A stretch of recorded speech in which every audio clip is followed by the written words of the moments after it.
everyone, this is me Purnima and welcome back to my channel Chapter Commerce। आज इस video के अंदर हम लोग हमारे कंपनी लॉ का एक बहुत interesting, important and the easiest chapter start करने वाले हैं, that is types of companies. यहाँ पर ये चैप्टर हमारा लेंथी है बट स्टिल इस चैप्टर को हम लोग बहुत इंटरेस्टिंग तरीके से, बहुत इजीएस्ट तरीके से हम लोग इस चैप्टर को पढ़ने वाले हैं, सो दैट आपको एक सेकंड के लिए भी ये फील ना हो कि यहाँ पर हम लोग हमारा एक थ्योरेटिकल या फिर हमारा एक subject that is company law हम लोग यहाँ पर पढ़ रहे हैं, जहां पर बहुत डिफिकल्ट टर्म्स को यूज किया जाता है।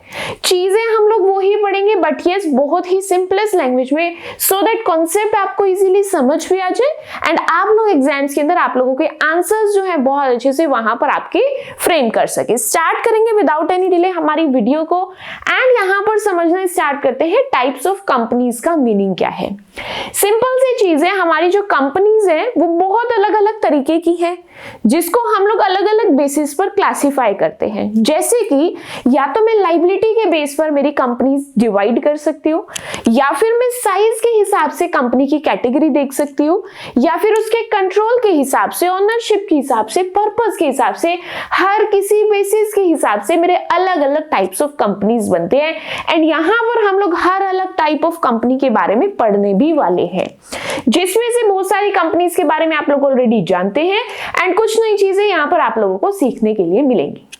साथ ही यहाँ पर बोला गया कि कुछ बेसिक पुराने टाइम की से जो चलती आ रही है वो वाली कंपनीज तो हम पढ़ेंगे, बट यस कुछ नए टाइप्स, नई कैटेगरीज भी ऐड ऑन हुई है। लाइक व्हाट, यहाँ पर हम लोग नई जो बात करेंगे ओपीसी की बात करेंगे, that is one person company. Next हम लोग बात करेंगे स्मॉल कंपनी, उसके बाद associate company and dormant company.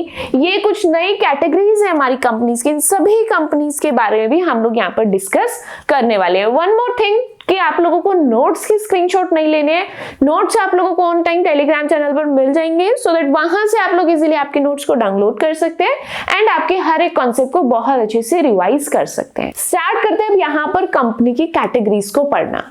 सबसे पहला बेस मैं उठा रही हूं, दैट इज लाइबिलिटी। हम लोग यहाँ पर लाइबिलिटी के बेस पर हमारी कितने टाइप्स की कंपनीज होती है वो ही चीज यहाँ पर डिस्कस करने वाले हैं। तो अगर लाइबिलिटी के हिसाब से देखें, we have three categories of our company. यहाँ पर फर्स्ट कैटेगरी है कंपनी लिमिटेड बाय शेयर्स। यहाँ पर उसकी लाइबिलिटी कितनी है? Limited by shares.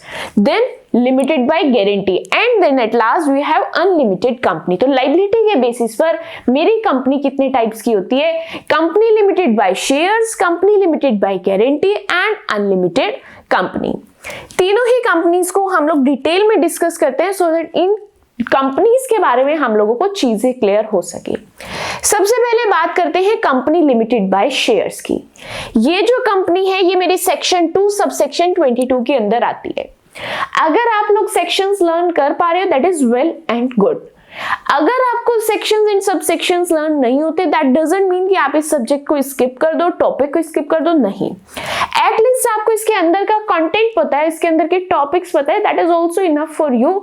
आप लोग एग्जाम में आपके आंसर्स लिख सकते हो अच्छे से एंड आपको अच्छे खासे मार्क्स वहां पर मिल जाएंगे। नेक्स्ट यहाँ पर समस्या हम लोग समझ रहे हैं कंपनी लिमिटेड बाय शेयर्स होती क्या है।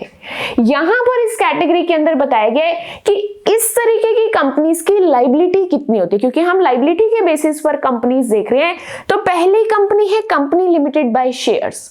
दैट मींस इस तरीके की कंपनीज में आप लोगों की लाइबिलिटी कितनी होती है? जितने आपके पास शेयर्स हैं उन शेयर्स में से भी आपकी जितनी अनपेड अमाउंट है। सपोज करते हैं, यहां पर हम लोगों ने एग्जाम्पल भी नोट डाउन कर रखे। सपोज करते हैं आपके पास 10,000 के शेयर्स हैं, उस 10,000 में से आपके पास आपने उसमें से 7,000 पे कर दिए। अगर खाली मैं आपको इतना बोल रही हूँ कि आपके पास 10,000 के शेयर्स हैं, दैट मीन्स इस कंपनी के अंदर आपकी लाइबिलिटी कितनी है? 10,000 की। बट मैं आगे आपको कह रही हूँ 10,000 में से 7,000 आप पे कर चुके हैं, 7,000 की पेमेंट आपकी आ चुकी है। कितनी पेमेंट नहीं आई है दैट इज 3000। कितनी पेमेंट नहीं आई है? 3000। तो यहां पर इस टाइप ऑफ कंपनीज के अंदर आपकी लायबिलिटी 3000 रुपीज की ही होगी, यानी कि वो शेयर्स जो आपके पास हैं और उसमें से कितना पैसा भी आपने नहीं दिया उतने पैसे तक की ही आपकी लायबिलिटी होगी। ये है आपकी company limited by shares. Easy and simple है। ये आता है आपकी सेक्शन 2 सबसेक्शन 22 के अंदर। एग्जाम्पल की बात करें कि इंडिया के अंदर ऐसी कौन सी कंपनीज हैं जो यहाँ पर लिमिटेड बाय शेयर्स हैं, ये कंपनीज की एग्जाम्पल्स हैं that is Reliance and Infosys. आप लोग ये एग्जाम्पल्स अगर वहां पर नोट डाउन कर रहे हो तो आप लोगों के काफी ज्यादा हाई चांसेस हो जाते हैं कि आप लोग बहुत अच्छे मार्क्स वहां पर गेन कर सको। लायबिलिटी के बेसिस पर 3 कैटेगरीज है कंपनीज की। फर्स्ट कैटेगरी हम लोग पढ़ चुके हैं, company limited by shares. Next category की बात करते हैं that is company limited by guarantee. ये कंपनी मेरे किस सेक्शन के अंदर आती है? सेक्शन 2 सबसेक्शन 21 के अंदर। सेक्शन कौन सा है? Section 2 subsection 21। और इजी बनाने तो आप सब सेक्शन स्किप कर सकते हो, आप वहां पर लिख सकते हो कि ये चीज हमारे सेक्शन 2 के अंदर आती है। That's it। ना लिखने से बेटर है कि आप उसमें कुछ भी लिख करके आ रहे हो, वो आपको मार्क्स गेन करने में हेल्प डेफिनेटली करने वाला है। अब यहां पर समझते हैं ये कंपनी लिमिटेड बाय गारंटी होता क्या है। इस तरीके की कंपनी में कोई भी ऐसी अमाउंट नहीं होती जो आप पहले पे कर रहे हो, बट यस वहां पर डिसाइड हो जाता है कि at the time of winding up of the company, जब आपकी कंपनी बंद हो रही है, जब आपकी कंपनी वाइंड अप हो रही है, तो उस समय पर आप कितनी एक फिक्स अमाउंट देने वाले हो, वो आपकी यहाँ पर लायबिलिटी होती है। यहाँ पर हम लोग पहले ही डिसाइड कर लेते हैं कि अभी हम कुछ नहीं पे कर रहे, बट यस जब भी इस कंपनी का बुरा टाइम आएगा, जब भी इस कंपनी का बंद होने का टाइम आएगा, उस टाइम इस कंपनी ने जो भी लायबिलिटी पे करनी है, उस लायबिलिटी को पे करने में मैं इतने अमाउंट का कंट्रीब्यूशन करूंगा। तो वो एक फिक्स्ड अमाउंट आप लोगों की यहां पर बन जाएगी गारंटी वाली अमाउंट। तो ये कंपनी होती है मेरी कंपनी लिमिटेड बाय गारंटी। यहां पर आपको अभी कुछ भी इन्वेस्ट नहीं करना, बट ये जब आपकी कंपनी बंद हो रही होगी तब जो भी आपकी प्री डिटरमाइंड अमाउंट है वो अमाउंट आपको वहां पर कंट्रीब्यूट करनी होती है। ये थी हमारी second category of our company जिसका नाम था company limited by guarantee. Third and the last company that is unlimited company. Unlimited company कौन सी होती है? जहां पर आपकी जो लायबिलिटी होती है उसकी कोई लिमिट नहीं है, अनलिमिटेड आप लोगों की लायबिलिटी है। दैट मींस अगर कंपनी कहीं पर भी सफर कर रही है उस केस के अंदर आपकी पर्सनल एसेट्स भी वो लोग वहां पर यूज कर सकते हैं आपकी कंपनी के डेट्स को चुकाने के लिए। यूजुअली इंडिया के अंदर अनलिमिटेड लायबिलिटी वाली कंपनीज देखने के लिए नहीं मिलती हैं। ये थी हमारी कैटेगरीज। एग्जाम्पल की बात करें तो अनलिमिटेड कंपनीज यूजुअली यूज कौन करते हैं? हमारे एनजीओज, क्लब्स या फिर चैरिटेबल ऑर्गेनाइजेशंस। जल्दी से क्विकली बताएंगे फर्स्ट बेसिस हमने कौन सा पिक किया, किस बेस पर हम लोग हमारी कंपनीज को डिवाइड कर रहे हैं। पहला बेस मेरा कौन सा है? That is base of liability. यहां पर हम लोग कंपनी को लायबिलिटी के बेसिस पर कैटेगराइज कर रहे हैं। We have 3 categories, company limited by shares, company limited by guarantee and unlimited company. First base मेरा कंप्लीट हो चुका है। आगे बढ़ते हैं एंड नेक्स्ट बेस को पिक करते हैं। सेकेंड बेस जो मैं यहां पर पिक कर रही हूं that is article of association. अगर मैं मेरी कंपनीज का क्लासिफिकेशन एओए के बेसिस पर करती हूं, आर्टिकल्स ऑफ एसोसिएशन के बेसिस पर करती हूं, so we have 2 categories, public company and private company. कौन कौन सी कैटेगरीज हैं? Public company and private company. दोनों ही कंपनीज के बारे में डिस्कस करते हैं। दोनों ही कंपनीज के बारे में ऑलरेडी हम लोगों ने डिस्कस किया हुआ है, बट ये अगेन हम लोगों को चीजों का रिवीजन करना है। स्टार्ट करेंगे। सबसे पहले यहां पर हम लोग पढ़ने वाले हैं private companies. I know screen पर आपको काफी लेंथी सेंटेंसेस यहां पर देखने के लिए मिल रहे हैं, but I have a good news for you all कि यहां पर मैंने चीजों को समराइज किया है सिर्फ और सिर्फ आप लोगों के लिए, बहुत ही सिंपलेस्ट लैंग्वेज के अंदर। सिर्फ एक इस इमेज से आप लोग आपके एग्जाम के अंदर रिवीजन करके जा सकते हो एंड ये एक सिंगल इमेज वहां पर आपके हर एक सेंटेंस को यहां पर डिफाइन कर रही है। मैं आपको कंपैरिजन कराने वाली हूं। सबसे पहले मेरे साथ यहां पर मीनिंग समझ समझ करके चलेंगे। प्राइवेट कंपनी किस सेक्शन के अंदर आती है? Section 2 subsection 68। मैंने आपको प्रीवियस वीडियोस में काफी बार बताया कि कभी भी किसी चीज को आप डिफाइन कर रहे हो, सभी डेफिनेशंस आपको कंपनीज एक्ट के सेक्शन नंबर 2 में देखने के लिए मिलती है। तो कभी भी कोई भी डेफिनेशन लिख रहे हो, आपको सेक्शन नहीं याद आ रहा, जस्ट वहां पर सेक्शन 2 लिख दो, आपका काम बन जाएगा। तो यहां पर मेरी प्राइवेट कंपनी किस सेक्शन के अंदर आती है? सेक्शन 2 सबसेक्शन 68 के अंदर। अब प्राइवेट कंपनीज होती क्या है? ये वो कंपनीज हैं जिसमें लिमिटेड मेंबर्स होते हैं। कौन से कंपनीज हैं जिसमें लिमिटेड मेंबर्स हैं? मिनिमम 2 मेंबर्स होते हैं एंड मैक्सिमम 200 मेंबर्स होते हैं। बट यस, अगर आपकी ओपीसी है, 1 पर्सन कंपनी है, तो वहां पर आपका 1 ही मेंबर होगा। एंड ये जो मेंबर्स हैं, ये अपने शेयर्स को इजीली ट्रांसफर नहीं कर सकते। इनके शेयर्स ट्रांसफर जो होते हैं रिस्ट्रिक्टेड होते हैं। उसके बाद यहाँ पर कोई भी पब्लिक इन्वेस्ट नहीं कर सकती है। एंड कुछ इंपॉर्टेंट पॉइंट्स हैं जिसको आपको ध्यान रखना है कि यहाँ पर कोई भी अगर आपका एम्प्लॉय शेयर होल्ड करता है तो उसको आप लोग मेंबर में कंसीडर नहीं करोगे, उसको वहां पर काउंट नहीं करोगे। किसको? आपकी कंपनी के एम्प्लॉय को शेयर होल्डर नहीं कंसीडर करोगे। अब का प्रेजेंट एम्प्लॉय है तो भी, और पुराना यानी कि एक्स एम्प्लॉय है तो भी वहां पर कंसीडर नहीं होगा। वेयर इज यहाँ पर एक बात और बोली गई है, अगर 2 लोग मिलकर एक शेयर होल्ड करते हैं, 2 लोगों ने जॉइंटली एक शेयर को खरीदे, तो वहां पर आप उन 2 लोगों को अलग अलग नहीं, 2 को एक ही कंसीडर करोगे। ये थी आपकी प्राइवेट कंपनी। आई होप बहुत अच्छे से समझ आ चुकी है। अब मैं आपको पीछे ले जाकर के वहां पर कंपेयर एंड कंट्रास्ट कराने वाली हूं कि क्या ये एक सिंगल इमेज पीछे गिवन हर एक सेंटेंस को क्लैरिफाई कर रही है, वहां पर चीजें आपकी मैच कर रही है या फिर नहीं। अब द थिंग इज, मैंने वो सेंटेंसेस क्यों फ्रेम किए हैं एंड ये एक सिंगल इमेज क्यों फ्रेम किए? देखो सिंपल सी बात है, एग्जाम टाइम पर माइंड में बहुत बर्डन होता है। थ्योरी देखकर हम लोग फ्रस्ट्रेट हो जाते हैं कि फिर इतनी थ्योरी पढ़नी पड़ेगी, फिर इतने लंबे लंबे सेंटेंसेस पढ़ के चीजों को रिवाइज करना पड़ेगा। बट एग्जाम टाइम पे मुझे क्या चाहिए होता है? शॉर्टकट्स, कि मैं बस 2-4 लाइनें पढ़ूं और मेरा 15 मार्क्स वाला क्वेश्चन का आंसर वहां पर इजीली मैं फ्रेम कर पाऊं। तो अब यहां पर क्या पढ़ने, मुझे कुछ नहीं पढ़ना, सिर्फ देखना है कि यहां पर कंपनी में लिमिटेड मेंबर्स हैं एंड यहां पर कंट्रोल ज्यादा होता है। मिनिमम 2 लोग हैं, मैक्सिमम 200 हैं, ओपीसी में 1 नंबर है, 1 मेंबर है एंड पब्लिक इन्वेस्ट नहीं कर सकती है। Present employ, ex employ consider नहीं होंगे, 2 लोगों ने जो शेयर होल्ड किया हुआ है वो एक ही कंसीडर किया जाएगा। मेरी प्राइवेट कंपनी रिवाइज हो चुकी है। अब मैं आपको पीछे ले जाकर के क्रॉस चेक कराती हूँ कि वहां पर क्या हर एक सेंटेंस सेम है या फिर नहीं। वन मोर थिंग, अब ये सेंटेंस फ्रेम क्यों किए? क्योंकि कुछ लोगों को, कुछ स्टूडेंट्स को कंफ्यूजन होती है कि क्या ये एक सिंगल इमेज यहां पर इसको रिप्लेस कर पा रही है या फिर नहीं। तो ये जो सेंटेंसेस है ये आपकी बुक के, यहां से आपको आइडिया भी हो जाएगा कि जब आप आंसर फ्रेम कर रहे हो तो आपको किस तरीके की लैंग्वेज का यूज करना है। इन सेंटेंसेस का मतलब ये बिल्कुल नहीं है कि आपको as it is sentence word to word लिखना है, नहीं। अब आप लोग, आपका लेवल बढ़ चुका है, आप लोग ग्रेजुएशन कर रहे हो, पोस्ट ग्रेजुएशन कर रहे हो, तो वहां पर आपको क्या करना है? चीजों को अपनी खुद की लैंग्वेज में फ्रेम करना है। मीनिंग आपका यही सेम होना चाहिए। वर्ड्स आपके इधर उधर हो सकते हैं, टर्म्स आप अलग अलग यूज कर सकते हैं। अब मैं यहाँ पर क्विकली आपको कंपेयर कराती हूँ, जो हम आगे पढ़कर आए हैं वही सेम चीजें यहाँ पर लिखी हुई है।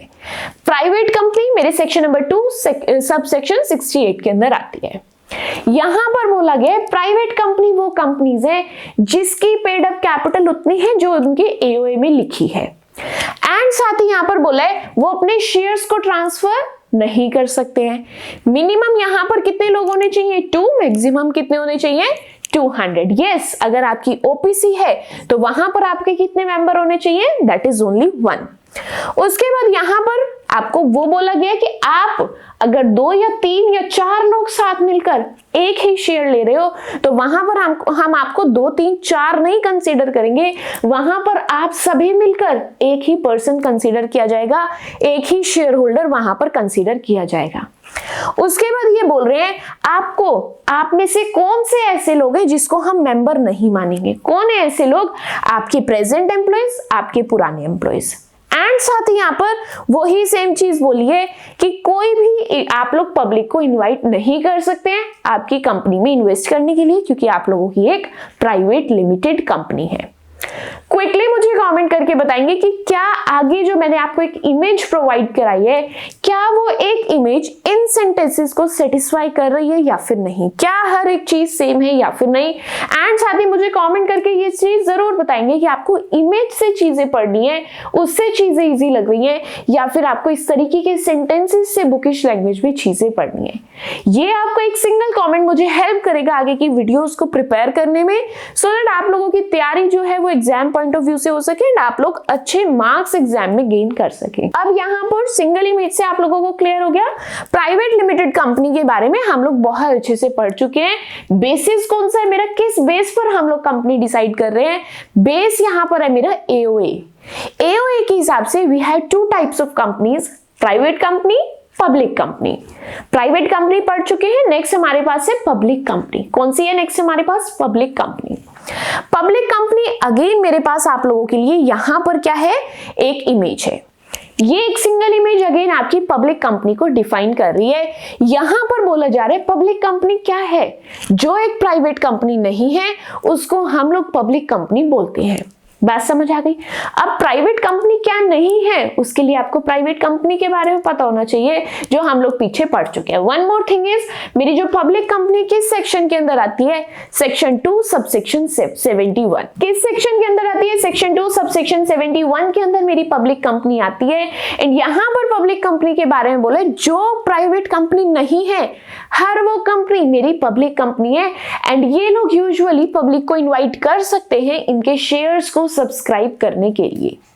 मेन पॉइंट्स की बात करें, पब्लिक कंपनी क्या है, जो एक प्राइवेट कंपनी नहीं है। मिनिमम कैपिटल कितनी होगी, जो उनके डॉक्यूमेंट्स में मेंशन होगी। उसके बाद मिनिमम कितने लोगों की जरूरत है, 7। मिनिमम कितने लोगों की जरूरत है, 7। एंड मैक्सिमम की बात करें तो मैक्सिमम की यहां पर कोई लिमिट नहीं है। मैक्सिमम की यहां पर कोई भी लिमिट नहीं है, मैक्सिमम कितने भी लोग यहां पर हो सकते हैं। प्राइवेट लिमिटेड में, प्राइवेट कंपनी में मैक्सिमम कितने हैं, 200। पब्लिक कंपनी में कोई भी लिमिट नहीं है। साथ ही कुछ इंपॉर्टेंट डिटेल्स है। सपोज करते हैं एक पब्लिक कंपनी है जिसकी कोई यहां पर सब्सिडरी कंपनी है। सब्सिडरी कंपनी क्या होती है आगे पढ़ेंगे, बट ये मेनी ऑफ यू आप लोगों को पता होगा कि यहां पर सब्सिडरी कंपनी होती क्या है। तो यहां पर बोला जा रहा है सपोज ये एक पब्लिक कंपनी है, इसकी कोई सब्सिडरी कंपनी है। सब्सिडरी कंपनी अगर मैं सिंपलेस्ट टर्म से बताऊं तो इसी का ही एक छोटा सा पार्ट अलग कंपनी में बना हुआ है। ये मेरी मेन कंपनी है, पब्लिक कंपनी है, ये मेरी छोटी कंपनी है, सब्सिडरी कंपनी, जिसको कंट्रोल मैं ही करती हूं। ठीक है, ये सब्सिडरी कंपनी खुद को कहती है कि मैं तो प्राइवेट कंपनी हूं। बट यहां पर क्या बोला जाता है इस सेक्शन के अंदर, अगर कोई भी कंपनी पब्लिक कंपनी की सब्सिडरी है, वो चाहे खुद बोलकर कह रही है कि मैं तो प्राइवेट हूं, बट नो, आप लोगों को उसको प्राइवेट नहीं कंसीडर करना। आप उसको क्या कंसीडर करने वाले हो, वो आपकी पब्लिक कंपनी ही है। सिंपल टर्म्स से कन्वर्ट करते हैं तो किसी भी पब्लिक कंपनी की सब्सिडरी कंपनी पब्लिक कंपनी ही मानी जाती है, चाहे वो जितना मर्जी कह दे आप लोगों को कि नहीं मैं तो प्राइवेट हूं, आपको वहां पर उसको क्या कंसीडर करना है, पब्लिक। पब्लिक का पार्ट पब्लिक ही होती है, प्राइवेट नहीं हो सकती। दोनों categories on the basis of AOA I hope बहुत अच्छे से क्लियर हो चुका है। अब यहाँ पर माइंड में छोटा सा कंफ्यूजन आ रहा होगा कि पब्लिक एंड प्राइवेट कंपनी में डिफरेंस क्या है, तो हर एक सिंगल डाउट को क्लियर करना मेरा यहाँ पर काम है। तो स्टार्ट करते हैं यहाँ पर डिफरेंस को समझना between private company and public company. पहला डिफरेंस हम लोग डेफिनेशन के बीच में देखने वाले हैं। हर एक चीज को स्टार मार्क करते चलेंगे। जो डिफरेंसेस होते हैं मोस्ट इंपॉर्टेंट होते हैं, शॉर्ट क्वेश्चन में आप लोगों से कहीं ना कहीं पूछे जा सकते हैं। स्टार्ट करते हैं डेफिनेशन का। फर्स्ट डिफरेंस देखते हैं, प्राइवेट कंपनी की डेफिनेशन क्या है। प्राइवेट कंपनी वो कंपनी है जो रिस्ट्रिक्टेड होती है, जो अपने शेयर्स की ट्रांसफरेबिलिटी पर रिस्ट्रिक्टेड होती है। पब्लिक को अपने शेयर्स वहां पर ट्रांसफर नहीं कर सकती, ना पब्लिक का कोई भी पार्टिसिपेशन करा सकती है। पब्लिक कंपनी कौन सी होती है, जो पब्लिक के लिए ओपन होती है, यहां पर आकर के पब्लिक इन्वेस्टमेंट कर सकती है। डेफिनेशन का first difference I hope clear हो चुका है। नेक्स्ट जो डिफरेंस है that is between the members. तो मेरी जो प्राइवेट कंपनी है उसमें मिनिमम कितने मेंबर्स चाहिए, 2। मैक्सिमम कितने मेंबर्स चाहिए, 200। अगर ओपीसी है तो कितने मेंबर चाहिए, ओनली 1। ये था मेरा सेकंड डिफरेंस। पब्लिक कंपनी की तरफ आते हैं तो मिनिमम कितने मेंबर चाहिए, 7। मैक्सिमम कितने चाहिए, no limit. I hope easy लग रहा है, सिंपल लग रहा है। नेक्स्ट डिफरेंस देखते हैं ट्रांसफर ऑफ शेयर्स का। तो सिंपल सी चीज है, प्राइवेट कंपनी अपनी शेयर्स ट्रांसफर नहीं कर सकती है, पब्लिक कंपनी ट्रांसफर कर सकती है। उसके बाद पब्लिक को वही ट्रांसफर करना है, मतलब इनवाइट करना है। अगर ट्रांसफर नहीं कर सकते मतलब इनवाइट भी नहीं कर सकते हैं पब्लिक को। ये लोग ट्रांसफर कर सकते हैं मतलब पब्लिक को इनवाइट कर सकते हैं। अब सिंपल सी चीज है, नेक्स्ट डिफरेंस मेरा प्रोस्पेक्टस का है कि क्या आपको प्रोस्पेक्टस इशू करना पड़ेगा। अगर आप पब्लिक को बुलाना चाहते हो तो प्रोस्पेक्टस इशू करना पड़ेगा। तो प्राइवेट कंपनी क्या पब्लिक को इनवाइट करती है? नहीं। तो क्या उसको प्रोस्पेक्टस बनाना पड़ेगा? नहीं। क्या पब्लिक कंपनी पब्लिक को इनवाइट करती है? यस। तो क्या इसको प्रोस्पेक्टस बनाना पड़ेगा? यस। डिफरेंस समझ आ रहा है? उसके बाद बात करते हैं कंट्रोल की। प्राइवेट कंपनी में लोग कम है, कंट्रोल ज्यादा है, क्योंकि फालतू कोई बाहर के लोग यहाँ पर नहीं है, पब्लिक ने यहाँ पर सब्सक्रिप्शन नहीं लिया हुआ है, तो सारा कंट्रोल मेरे हाथ में है। दैट मीन्स मोर कंट्रोल मेरा प्राइवेट कंपनी में होता है, लेस कंट्रोल मेरा पब्लिक कंपनी में होता है, क्योंकि यहाँ पर मेरी कंपनी के अंदर बाहर की पब्लिक भी इन्वॉल्व होती है। नेक्स्ट डिफरेंस क्या है? Listing on stock exchange. जो चीज आपको पब्लिक को इनवाइट ही नहीं करनी है, क्या आपको स्टॉक एक्सचेंज में लिस्ट करनी पड़ेगी? नहीं। इसीलिए private company can not be listed, whereas public company can be listed. Directors कितने चाहिए आपको? प्राइवेट कंपनी में मिनिमम 2, पब्लिक कंपनी में मिनिमम 3। नेक्स्ट बात करते हैं, एक वर्ड यूज होता है लिमिटेड। अगर आप प्राइवेट कंपनी में हैं तो आपको यूज करना है प्राइवेट लिमिटेड, अगर आप पब्लिक कंपनी में हैं तो आपको यूज करना है खाली लिमिटेड। समझ आ रहा है? उसके बाद बिजनेस कब कमेंस करना है, बिजनेस कब स्टार्ट करना है। तो प्राइवेट कंपनी अगर आप स्टार्ट करना चाहते हो तो इनकॉर्पोरेशन के तुरंत बाद आप लोग आपकी कंपनी को स्टार्ट कर सकते हो। Whereas अगर आपकी पब्लिक कंपनी है तो सबसे पहले आपको एक कमेंसमेंट का सर्टिफिकेट लेना पड़ेगा, इनकॉर्पोरेशन के बाद मिलता है। इनकॉर्पोरेशन के बाद पहले कमेंसमेंट का सर्टिफिकेट लो, तभी आप लोग आपकी पब्लिक कंपनी को स्टार्ट कर सकते हो, वहां पर चीजें ऑपरेट कर सकते हो। नेक्स्ट यहाँ पर है quorum फॉर मीटिंग। मीटिंग के लिए प्राइवेट कंपनी में कितने मेंबर्स चाहिए? 2, पब्लिक कंपनी में चाहिए 5। उसके बाद नेक्स्ट बात करें तो यहाँ पर नेक्स्ट डिफरेंस है डिस्क्लोजर का। तो प्राइवेट कंपनी में कम डिस्क्लोजर्स की जरूरत है, वेयरएज आपकी पब्लिक कंपनी में ज्यादा चीजों को डिस्क्लोज करना पड़ता है। प्राइवेट कंपनी में रिस्क कम है, वेयरएज पब्लिक कंपनी में रिस्क ज्यादा है। तो ये था हमारा ब्रीफ सा difference between private company and public company. Star mark कर लेना इंपॉर्टेंट है, इजी भी है एंड सिंपल भी है। नेक्स्ट आगे बढ़ते हैं। अभी तक हम लोग 2 बेसिस के हिसाब से टाइप्स ऑफ कंपनी देख चुके हैं। पहला बेस मैंने उठाया लायबिलिटी का, जिसके हिसाब से वी हैड 3 कंपनीज। कौन कौन सी? Limited by shares, limited by guarantee and unlimited company. ये सब हम पढ़ चुके हैं। सेकेंड बेस मैंने पिक किया। सेकेंड बेस मेरा क्या था? On the basis of AOA, article of association के हिसाब से मेरी कौन कौन सी कंपनीज हैं? We have 2 companies, private and public company. अब बात करते हैं, सपोज मेरी कोई कंपनी यहां पर अगर पब्लिक कंपनी है और मैं लेटर ऑन चाहती हूँ कि इस कंपनी को प्राइवेट कंपनी में बदल दूं। अगर मेरी कोई यहां पर पब्लिक कंपनी है और मैं लेटर ऑन ये चाह रही हूं कि इस पब्लिक कंपनी को प्राइवेट कंपनी में बदल दिया जाए, तो अब क्या किया जाए? क्या मैं फंस चुकी हूं? क्या मैं इसको चेंज नहीं कर सकती हूँ, या फिर मुझे हमारे एक्ट ने, हमारी गवर्नमेंट ने कोई ऑप्शन प्रोवाइड किया है, या फिर नहीं, मुझे इस कंपनी को बंद ही करना पड़ेगा। तो यहां पर आपको बोला गया है कि आप लोग आपकी पब्लिक कंपनी को प्राइवेट कंपनी में इजीली कन्वर्ट कर सकते हो। उसके लिए आपको सेक्शन 14 के रूल्स को फॉलो करना पड़ेगा। सेक्शन 14 में सेक्शन 14 को फॉलो करना पड़ेगा, उसके कुछ रूल्स को आप लोगों को फॉलो करना पड़ेगा। मैं आपको सबसे पहले आपकी जो बुकिश लैंग्वेज वाले सेंटेंसेस है वो दिखाने वाली हूँ।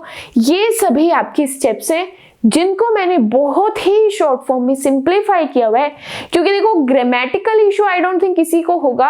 अपने सेंटेंसेस आप लोग खुद से फ्रेम कर सकते हो। मैं जस्ट आपको इतना बताऊंगी, आप पहले ये डॉक्यूमेंट बना लो, फिर ये कर लो, फिर ये कर लो। क्या आप ये खुद लिख सकते हो? डॉक्यूमेंट बना लो मतलब प्रिपेयर योर डॉक्यूमेंट्स, इतना काम आप कर सकते हो? यस। तो हमारा काम क्या है? इन चीजों को, इन लेंथी सेंटेंसेस को बहुत छोटे चीजों में कन्वर्ट करना है, सिंप्लीफाई करना है, ताकि ये सब्जेक्ट हम लोगों के लिए बोरिंग बिल्कुल ना बने। स्टार्ट करेंगे। यहां पर हम लोग सीख रहे हैं कि किस तरीके से पब्लिक कंपनी को प्राइवेट कंपनी में कन्वर्ट करना है। स्टेप्स समझेंगे यहाँ पर। स्टेप्स के लिए आपको सेक्शन 14 प्लस रूल्स को कुछ फॉलो करना पड़ेगा। स्टार्ट करेंगे स्टेप बाय स्टेप चीजों को समझना। तो जैसे ही मेरे माइंड में आएगा कि मेरी जो कंपनी है वो एक पब्लिक कंपनी है और इसको मैं कन्वर्ट करना चाहती हूँ एक प्राइवेट कंपनी में, तो सबसे पहले मुझे मेरे आर्टिकल ऑफ एसोसिएशन को चेंज करना पड़ेगा। क्या चेंज करना पड़ेगा? एओए को सबसे पहले चेंज करना पड़ेगा। एओए मेरी कंपनी का एक डॉक्यूमेंट होता है, ठीक है। अब एओए चेंज करना पड़ेगा, बट उसमें चेंज क्या करना है? चेंज उसमें हम लोग एओए में पहले सभी पब्लिक कंपनी के रूल्स लिखे हुए होते थे, पब्लिक कंपनी के सभी रूल्स लिखे हुए होते थे, बट अब क्योंकि मैं उसको कन्वर्ट कर रही हूं, मैं अपनी पब्लिक कंपनी को खत्म करना चाहती हूँ, उसको एक प्राइवेट कंपनी बनाना चाहती हूँ, तो मुझे अब रूल्स भी किसके लिखने पड़ेंगे? यहाँ पर प्राइवेट कंपनी के रूल्स भी किसके लिखने पड़ेंगे? प्राइवेट कंपनी के। तो वही चीज बोलिए, फर्स्ट स्टेप अपने रूल्स बदल दो। रूल्स मतलब अपना एओए चेंज कर दो, जिसके अंदर आपको प्राइवेट कंपनी के रूल्स को डालना है। स्टेप नंबर 1 हो गया। सेकेंड स्टेप की तरफ चलते हैं। उसके बाद आपको एक स्पेशल रेजोल्यूशन पास करना पड़ेगा। स्पेशल रेजोल्यूशन पास करना पड़ेगा जिसमें आपके पास एटलीस्ट 75% मेंबर्स का अप्रूवल चाहिए होगा। कितने मेंबर्स का अप्रूवल चाहिए? 75% एटलीस्ट मेंबर का आप लोगों को अप्रूवल चाहिए। उसके बाद आपको गवर्नमेंट का अप्रूवल चाहिए। गवर्नमेंट में भी किसका? रीजनल डायरेक्टर का अप्रूवल आप लोगों को चाहिए होगा कि हाँ वो अग्री करता है आप आपकी पब्लिक कंपनी को प्राइवेट कंपनी में कन्वर्ट कर सकते हैं। उसके बाद आपको एक नोटिस इशू करना पड़ेगा। क्या करना है? नोटिस इशू करना है जिसमें आप आपके क्रेडिटर्स या फिर डिबेंचर्स होल्डर्स को बता रहे हो। बताना कैसे है? या तो आप न्यूज़पेपर के थ्रू बता सकते हो या और कोई मेथड जो वहां पर पब्लिक में लोकली चलता है उस मेथड से आप लोग बता सकते हो। एंड उसमें आप 21 डेज का नोटिस पीरियड उन लोगों को देते हो। नोटिस पीरियड का टाइम जो होता है वहां पर दैट इज योर 21 डेज। क्या स्टेप्स क्लियर हो रहे हैं? मैं यहाँ पर मेरी एक पब्लिक कंपनी को प्राइवेट कंपनी में कन्वर्ट कर रही हूँ, तो सबसे पहला काम तो मैं यहाँ पर क्या करना शुरू करूंगी? मेरे डॉक्यूमेंट्स को चेंज करना शुरू करूंगी। मैंने मेरा एओए चेंज कर लिया। जैसे ही डॉक्यूमेंट चेंज होगा अब मुझे एक स्पेशल रेजोल्यूशन पास करना पड़ेगा। सबको बताना पड़ेगा कि भाई मैंने ये सोचा है कि इस कंपनी को प्राइवेट कंपनी में बदल देते हैं। अब मुझे देखना उसमें से कितने मेंबर्स खुश हैं, तो मुझे एटलीस्ट 75% मेंबर्स की खुशी वहां पर चाहिए, उनका अप्रूवल वहां पर चाहिए। जैसे ही वो खुश हो जाते हैं तो मुझे लगता है कि हाँ मेरे अपने लोग तो मान गए, अब गवर्नमेंट को मनाने चलना है। अब मैं किसके पास जाने वाली हूँ? रीजनल डायरेक्टर के पास जाने वाली हूँ, उनसे उनका अप्रूवल लेने वाली हूँ। जैसे ही वो अप्रूव कर देते हैं अब मुझे एक नोटिस जारी करना पड़ेगा, नोटिस इशू करना पड़ेगा जो 21 डेज का टाइम देगा। न्यूज़पेपर में पब्लिश करना है अपने नोटिस को, जिसमें आप आपके क्रेडिटर्स एंड डिबेंचर होल्डर को चीजें बता रहे होंगे। अब ऑब्जेक्टिव क्या है यहाँ पर ऑब्जेक्टिव नहीं, ऑब्जेक्शन की बात हो रही है। सपोज करते हैं आपकी कंपनी का कोई मेंबर, गवर्नमेंट या रीजनल डायरेक्टर कोई भी यहाँ पर ऑब्जेक्शन उठाता है, तो आपको क्या करना पड़ेगा? आपकी जो अथॉरिटी है वो हर एक चीज को रिव्यू करेगी, हर एक चीज को दोबारा ध्यान से देखेगी कि ऑब्जेक्शन आ क्यों रहा है। जैसे ही उसने सब चीज देख ली, उसने कहा दिक्कत तो कहीं नहीं है, तो फिर वो क्या करेगी? दोबारा से अप्रूवल के लिए अप्लाई कर देगी। क्या करेगी? दोबारा से अप्रूवल के लिए अप्लाई कर देगी। उसमें उसको क्या करना है? एप्लीकेशन प्रोवाइड करनी है जिसमें आपके की मैनेजरियल पर्सनल का डिक्लेरेशन होगा या फिर डायरेक्टर का। फॉर्म कौन सा यूज करना है? That is RD1। फॉर्म कौन सा यूज करना है? RD1।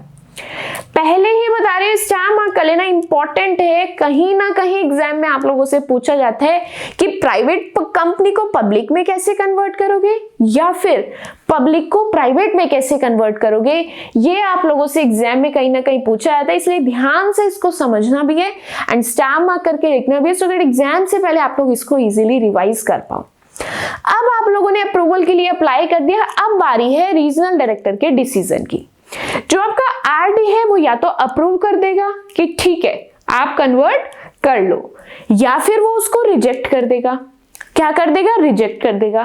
अब रिजेक्ट क्यों कर रहा है? हो सकता है फॉर्म में कुछ गलत है, तो वो आपको चांस देगा कि अपने फॉर्म को चेंज कर लो, उसको ठीक कर लो।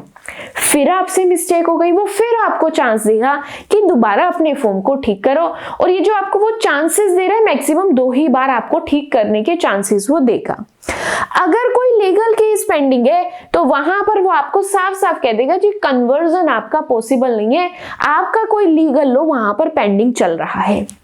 उसके बाद हम लोग अपनी चीजों को, डॉक्यूमेंट्स को रजिस्ट्रार के पास क्या करेंगे, फाइल कर देंगे। क्या करेंगे, रजिस्ट्रार के पास फाइल कर देंगे INC 27 फॉर्म के साथ 15 दिनों के अंदर अंदर।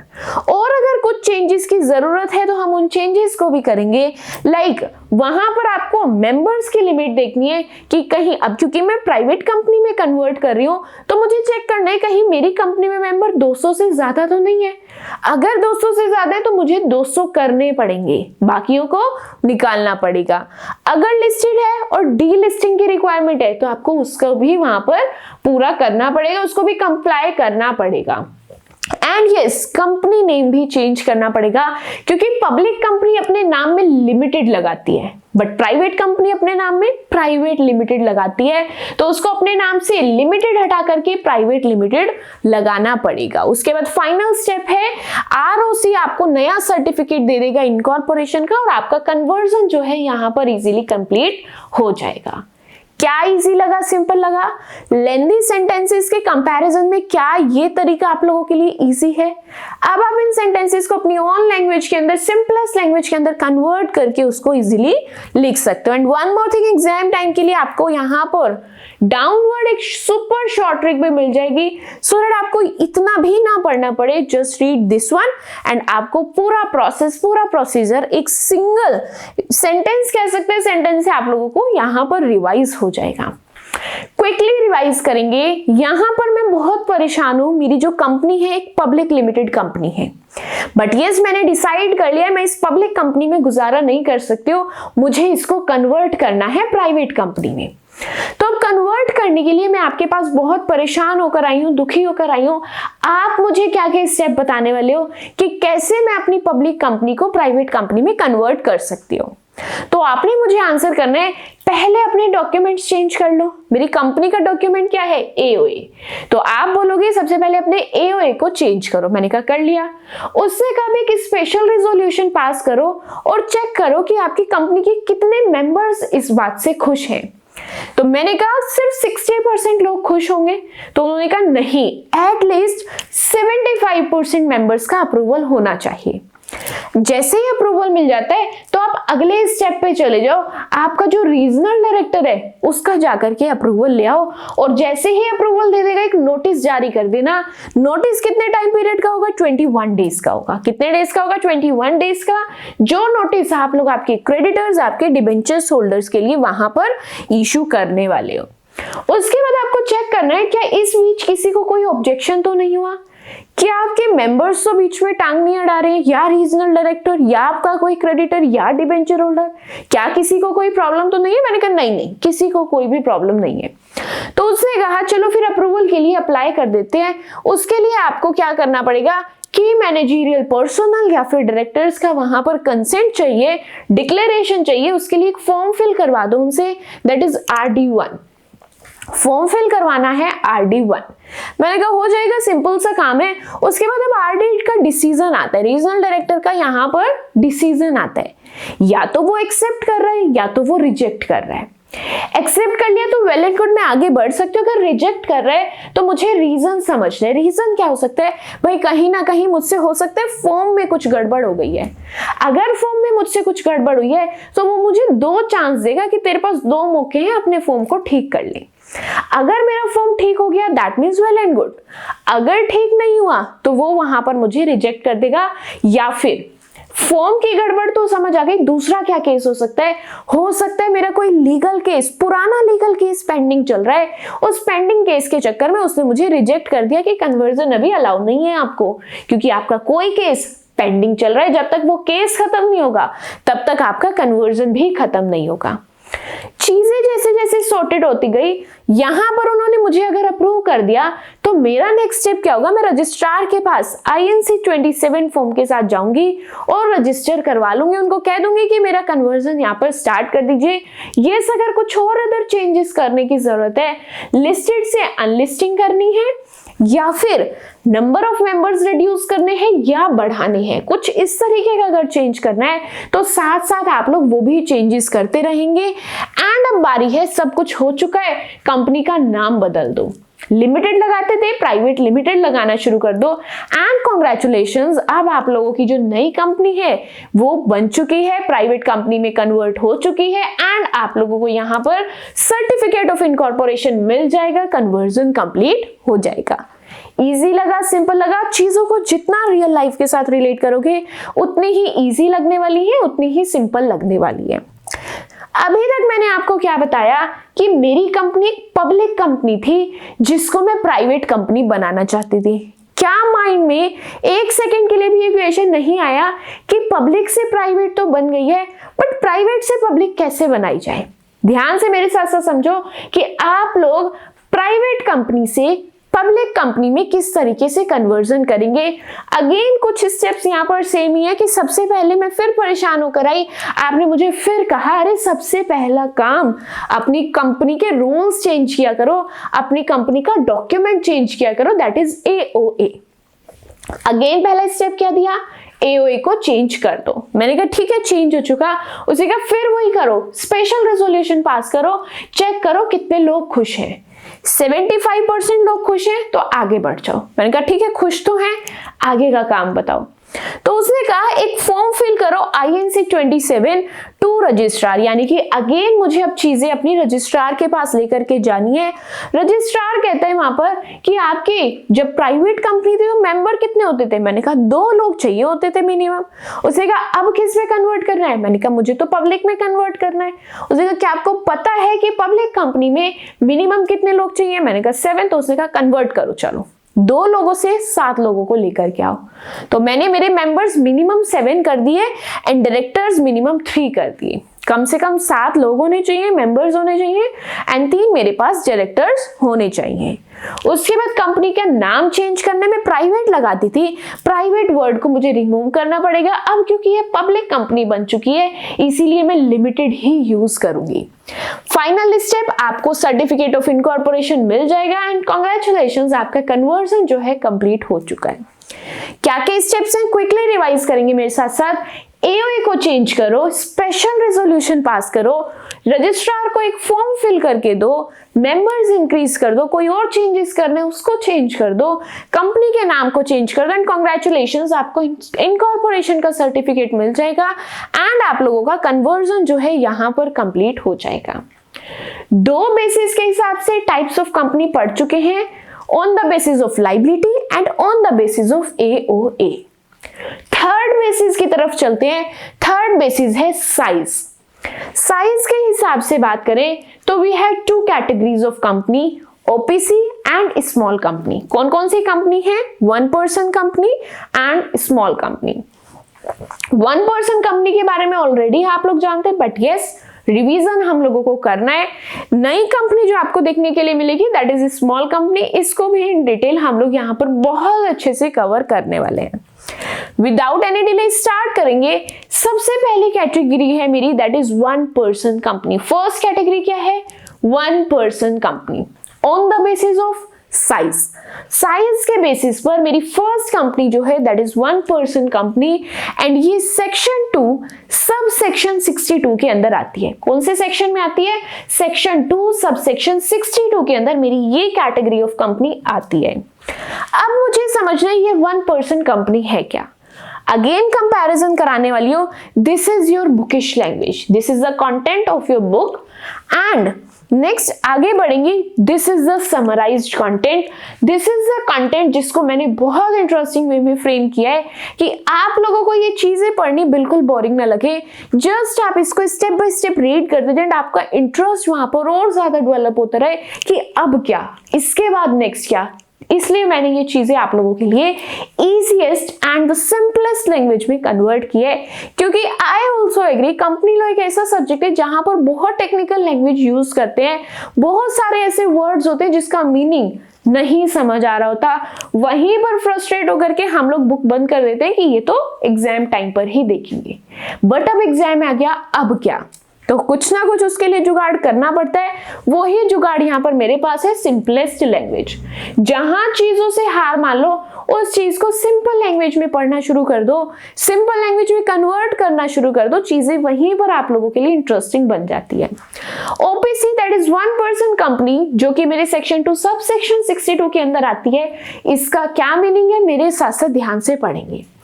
ओपीसी एक ऐसी कंपनी है जिसके अंदर हमें सिर्फ और सिर्फ एक ही मेंबर की जरूरत होती है, और वो एक ही मेंबर खुद का ही ओनर होता है। अपनी कंपनी का वो एक सिंगल मेंबर ही ओनर होता है। और ये कंपनी मेरे कंपनीज एक्ट 2013 के अंदर आती है। क्यों आई है ओपीसी? ताकि जो स्मॉल इन्वेस्टर्स हैं, जो स्मॉल बिजनेसेस करना चाहते हैं, जो अपने स्टार्टअप शुरू करना चाहते हैं, वो लोग इजीली कर पाए। क्योंकि बहुत ऐसे लोग थे जो बिजनेस, जो कंपनी तो स्टार्ट करना चाहते थे, बट यस उनके पास इतना पैसा नहीं होता था प्राइवेट बनाए, इतना उनके पास कैलिबर नहीं होता था कि वो पब्लिक कंपनी बनाए। सो दैट उनको एक ऑप्शन प्रोवाइड किया गया, दैट इज अ 1% कंपनी। उसके बाद ये जो मेरी ओपीसी है, इसके क्या क्या फीचर हैं? ये हमारी सेपरेट लीगल एंटिटी है। फीचर्स ऑफ कंपनी के अंदर हम लोगों ने पार्ट नंबर 1 के अंदर बहुत अच्छे से देखा। आई होप आपको वहां से हर एक टर्म का मीनिंग क्लियर होगा। सेपरेट लीगल एंटिटी मतलब ओनर अलग एंड कंपनी अलग। यहां पर बोला गया है आपकी जो ओपीसी है वो एक प्राइवेट कंपनी की तरह कंसीडर होती है। ओनर की लायबिलिटी लिमिटेड होती है, जिसके अंदर अपनी खुद की मनी, खुद का पैसा सेफ होता है। खुद की मनी, खुद की प्रॉपर्टी का कोई भी रिस्क यहां पर नहीं होता है। क्विकली रिवाइज करो, ओपीसी एक ऐसी कंपनी है जहां पर एक मेंबर होता है और वो एक मेंबर खुद ही ओनर होता है। कंपनीज एक्ट 2013 के अंदर आती है ताकि स्मॉल बिजनेसेस या फिर स्टार्टअप्स वहां पर लोग अपना शुरू कर सकें। फीचर्स की बात करें तो ये एक सेपरेट लीगल एंटिटी है, प्राइवेट कंपनी है, एंड यहां पर ओनर की जो लायबिलिटी है वो लिमिटेड होती है। उसके बाद एग्जाम्पल क्या है, अगर बात करें डेटा इंफॉर्मेटिकल सर्विस प्राइवेट लिमिटेड, ये हमारी एक ओपीसी है। और एग्जाम्पल्स की बात करें तो कस्तूर एंटरप्राइजेस प्राइवेट लिमिटेड, ये भी मेरी एक ओपीसी ही है। जो आपको एग्जाम्पल्स दिए गए एग्जाम में अगर लिख करके आ रहे हो, कहीं ना कहीं आपको वहां पर बेनिफिट जरूर पहुंचा रहे होंगे। उसके बाद इंपॉर्टेंट कुछ रूल्स हैं हमारी ओपीसी के, ध्यान से इन रूल्स को समझते हैं। ओपीसी के अंदर सिर्फ यहां पर बोला गया एक पर्सन एक ही ओपीसी बना सकता है। ऐसा ना हो कि एक पर्सन है लेकिन एक एक मेंबर की बहुत सारी ओपीसी बना रहे, नहीं। एक पर्सन एक ही ओपीसी को बना सकता है एंड एक पर्सन एक ही ओपीसी का नॉमिनी बन सकता है। बात समझ आ गई? एक पर्सन एक ही ओपीसी बना सकता है और वो नॉमिनी भी एक ही ओपीसी का बन सकता है। एक्स्ट्रा बेनिफिट क्या है कि ओपीसी के लिए रूल्स जो है बहुत सिंपल है, चीजें काफी सारी रिलैक्स की गई है। इसीलिए कोर्ट ने कंफर्म किया है यहाँ पर ओपीसी एक सेपरेट लीगल एंटिटी है जहां पर ओनर की लायबिलिटी जो है वो लिमिटेड है। इसी के लिए एक केस लॉ हमारे सामने आया, that is Saravana Prasad versus Endemol India private limited. Case law है, इजी है, ध्यान से मैं आपको इसको भी एक हेल्प बॉक्स की हेल्प से सिंपलेस्ट लैंग्वेज के अंदर इस केस लॉ को यहाँ पर मैं आपको समझाने वाली हूँ। यहाँ पर इस केस लॉ के अंदर हुआ क्या, एक ओपीसी कंपनी थी जिसने कॉन्ट्रैक्ट किया किसी दूसरी कंपनी के साथ। एक ओपीसी कंपनी थी जिसने दूसरी कंपनी के साथ कॉन्ट्रैक्ट किया कि हम लोग मास्टर शेफ शो को प्रोड्यूस करते हैं। एक ओपीसी कंपनी ने दूसरी कंपनी के साथ कॉन्ट्रैक्ट किया कि हम लोग हमारे मास्टर शेफ शो को प्रोड्यूस करना चाहते हैं, प्रोड्यूस कर देते हैं। बट लेटर ऑन होता क्या है, कुछ पेमेंट का डिस्प्यूट हो जाता है, कुछ पेमेंट का डिस्प्यूट होता है, तो वहां पर ट्रिब्यूनल कहती है कि कंपनी और ओनर दोनों सेम हैं, तो उसको पैसा देना चाहिए। किसको? सरावना प्रसाद को। किसको देना चाहिए? सरावना प्रसाद को। होता क्या है, एक ओपीसी कंपनी है जिसने दूसरी कंपनी के साथ हाथ मिलाया और कहा हम लोग मास्टर शेफ शो को प्रोड्यूस करते हैं। बट कुछ टाइम बाद कुछ पेमेंट का डिस्प्यूट हो जाता है, तो यहां पर बोला जाता है, ट्रिब्यूनल ने कहा कि कंपनी और ओनर एक ही तो है, तो यहां पर सरावना को क्या करना चाहिए, पेमेंट कर देनी चाहिए क्योंकि कंपनी से पैसा नहीं आया। तो सरावना प्रसाद क्या करते हैं, हाई कोर्ट पर जाते हैं और कोर्ट में जाकर के जज को अपनी दुख की बात बताते हैं कि इस तरीके से मुझे ब्लेम किया जा रहा है, मुझसे पैसा मांगा जा रहा है। तो कोर्ट यहाँ पर कहती है कि अरे नहीं, पैसा देने की जरूरत ही नहीं है, क्योंकि ओपीसी जो है एक सेपरेट लीगल एंटिटी है। क्या है? सेपरेट लीगल एंटिटी है, जिसमें ओनर अलग एंड कंपनी अलग होती है। तो ओनर को आप लोग यहाँ पर पर्सनली लायबल नहीं कर सकते हो कि ओनर की प्रॉपर्टी से, ओनर के खुद के पैसे से आप लोग यहाँ का पैसा चुका रहे हो। तो इसीलिए ये केस लॉ सामने क्यों आया, क्योंकि यहां पर डिफाइन करना था कि ओपीसी जो है एक सेपरेट लीगल एंटिटी है। ये केस लॉ ने हमारे जज का फैसला सुना करके इस फीचर को यहां पर प्रूव किया। बट ये अगर फाइनल कंक्लूड करें तो अगर सेपरेट लीगल एंटिटी बताया गया है तो इसके यहाँ पर कुछ एक्सेप्शंस भी है कि अगर आप कोई इलीगल एक्टिविटी कर रहे हो या फिर कोई फ्रॉड करने की कोशिश कर रहे हो या फिर इसका गलत फायदा उठा रहे हो, तो ऐसे केस के अंदर आप लोगों का ये जो कॉर्पोरेट वेल है, ये जो सेपरेट लीगल एंटिटी वाला कॉन्सेप्ट है, इसको लिफ्ट अप कर दिया जाएगा। ये क्या कॉन्सेप्ट है, सेपरेट वीडियो के अंदर हम लोगों ने कवर अप किया हुआ है, that is lifting up the corporate veil. बहुत इंटरेस्टिंग कॉन्सेप्ट है, जरूर पढ़ करके आना, डिस्क्रिप्शन बॉक्स में लिंक मिल जाएगा। तो यही चीज यहाँ पर बोली गई है, सेपरेट लीगल एंटिटी अगर बोला है दैट डजंट मीन कि इसका आप लोग गलत फायदा उठाओगे। कहीं पर भी गलत फायदा उठाया तो हम लोग इस वेल को, इस पर्दे को उठा सकते हैं एंड आपको लायबल ठहरा सकते हैं। तो ये था हमारा ओपीसी। अब हमारी ओपीसी से रिगार्डिंग कुछ प्रोविजंस हैं, उन प्रोविजंस के बारे में यहाँ पर हम लोग डिस्कशन करते हैं। क्या कर रहे हैं हम लोग, कैटेगरीज देख रहे हैं हमारी कंपनी की। किस बेसिस पर? साइज के बेसिस पर। तो साइज के बेसिस पर मेरे पास दो कंपनीज हैं, ओपीसी एंड स्मॉल कंपनी। कौन कौन सी है? OPC and small company. OPC के बारे में पढ़ रहे थे, जहां पर एक मेंबर चाहिए होता है जो एक ही ओपीसी बना सकता है या फिर एक ही नॉमिनी बन सकता है। अब इसके कुछ प्रोविजंस हैं। प्रोविजंस क्या है कि अगर आपने जो नॉमिनी डिसाइड किया है वो नॉमिनी अपना कंसेंट रिमूव करता है तो क्या प्रोविजन है?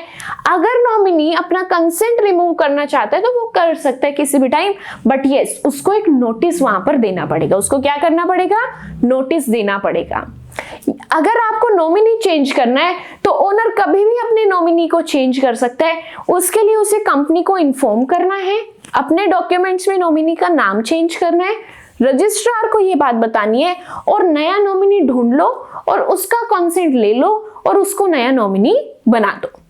बात क्लियर है? अब अगर नॉमिनी चेंज कर रहे हो दैट डजंट मीन कि आप अपनी कंपनी के सारे डॉक्यूमेंट्स बिल्कुल स्टार्टिंग से एंड तक चेंज करो। नहीं, डॉक्यूमेंट्स वो ही रहेंगे, जस्ट उसमें से उस नॉमिनी को हटा करके नॉमिनी को चेंज कर देंगे। प्रोविजंस पढ़ रहे हैं कि अगर ओपीसी है तो ओपीसी में कुछ ऐसी चीजें हो सकती है तो उस टाइम उसका क्या सॉल्यूशन होगा, वो सॉल्यूशंस यहाँ पर प्रोवाइड कर रहे हैं। पहली प्रॉब्लम ये मेरे माइंड में क्वेश्चन आया, अगर नॉमिनी ने अपना कंसेंट रिमूव किया फिर? तो यहां पर आंसर किया, अगर रिमूव कर रहा है कोई बात नहीं, वो अपना कंसेंट कभी भी वहां से रिमूव कर सकता है, सिर्फ और सिर्फ उसको नोटिस देना पड़ेगा। फिर मेरा नेक्स्ट क्वेश्चन है, अगर मैं मेरे नॉमिनी को चेंज करना चाहूं फिर? तो यहां पर आंसर दिया गया, आप भी अपने नॉमिनी को चेंज कर सकते हो, सिर्फ आपको कंपनी को बताना है, डॉक्यूमेंट्स में अपडेट करना है, रजिस्ट्रार को भी इन्फॉर्म करना है, नया नॉमिनी ढूंढ लो, उसका कंसेंट ले लो, नया नॉमिनी अब आपका मिल चुका है, दैट्स इट। उसके बाद अगर ओनर छोड़ करके चला गया अपनी ओपीसी को, उसकी डेथ हो गई या कोई इनकैपेसिटी हो गई, उस केस में क्या करना है? तो उस केस में आपने जो नॉमिनी बना रखा था अब वो आपकी ओपीसी का ओनर बन जाएगा। नॉमिनी बनाया क्यों था? कि अगर किसी केस में मैं वहां पर इनकैपेबल हूं तो मेरा नॉमिनी मेरी जगह पर आकर काम कर सके। तो यहां पर ये बोला, अगर आपका ओनर छोड़ करके जा रहा है, उसकी डेथ हो रही है, वो इनकैपेबल है कुछ भी करने के, तो वहां पर जो आपका नॉमिनी है वो ही आपका नया ओनर बन जाएगा। अब क्योंकि ओनर चला गया, ओनर की जगह तो नॉमिनी आ गया, बट जहां नॉमिनी था अब नॉमिनी का प्लेस खाली है, तो उस नॉमिनी का प्लेस भरने के लिए आपको एक नया नॉमिनी ढूंढना पड़ेगा विद इन 15 डेज। 15 दिनों के अंदर अंदर आप लोगों को आपका एक नया यहां पर नॉमिनी ढूंढना पड़ेगा। नेक्स्ट क्या है? नेक्स्ट बात हो रही है यहाँ पर डायरेक्टर्स की। तो ओपीसी के अंदर आप लोगों को मिनिमम 1 डायरेक्टर की नीड होती है। इंपॉर्टेंट चीजें क्या है, यहाँ पर ओपीसी जो है सेक्शन 8 की कंपनीज में कन्वर्ट नहीं हो सकती। सेक्शन 8 के अंदर कौन सी कंपनीज आती है, एनपीओ वाली, दैट इज लाइसेंस्ड कंपनी। ये लाइसेंस्ड कंपनी भी आगे पढ़ने वाले हैं, डिटेल में आपको इसका मीनिंग भी समझ में आ जाएगा।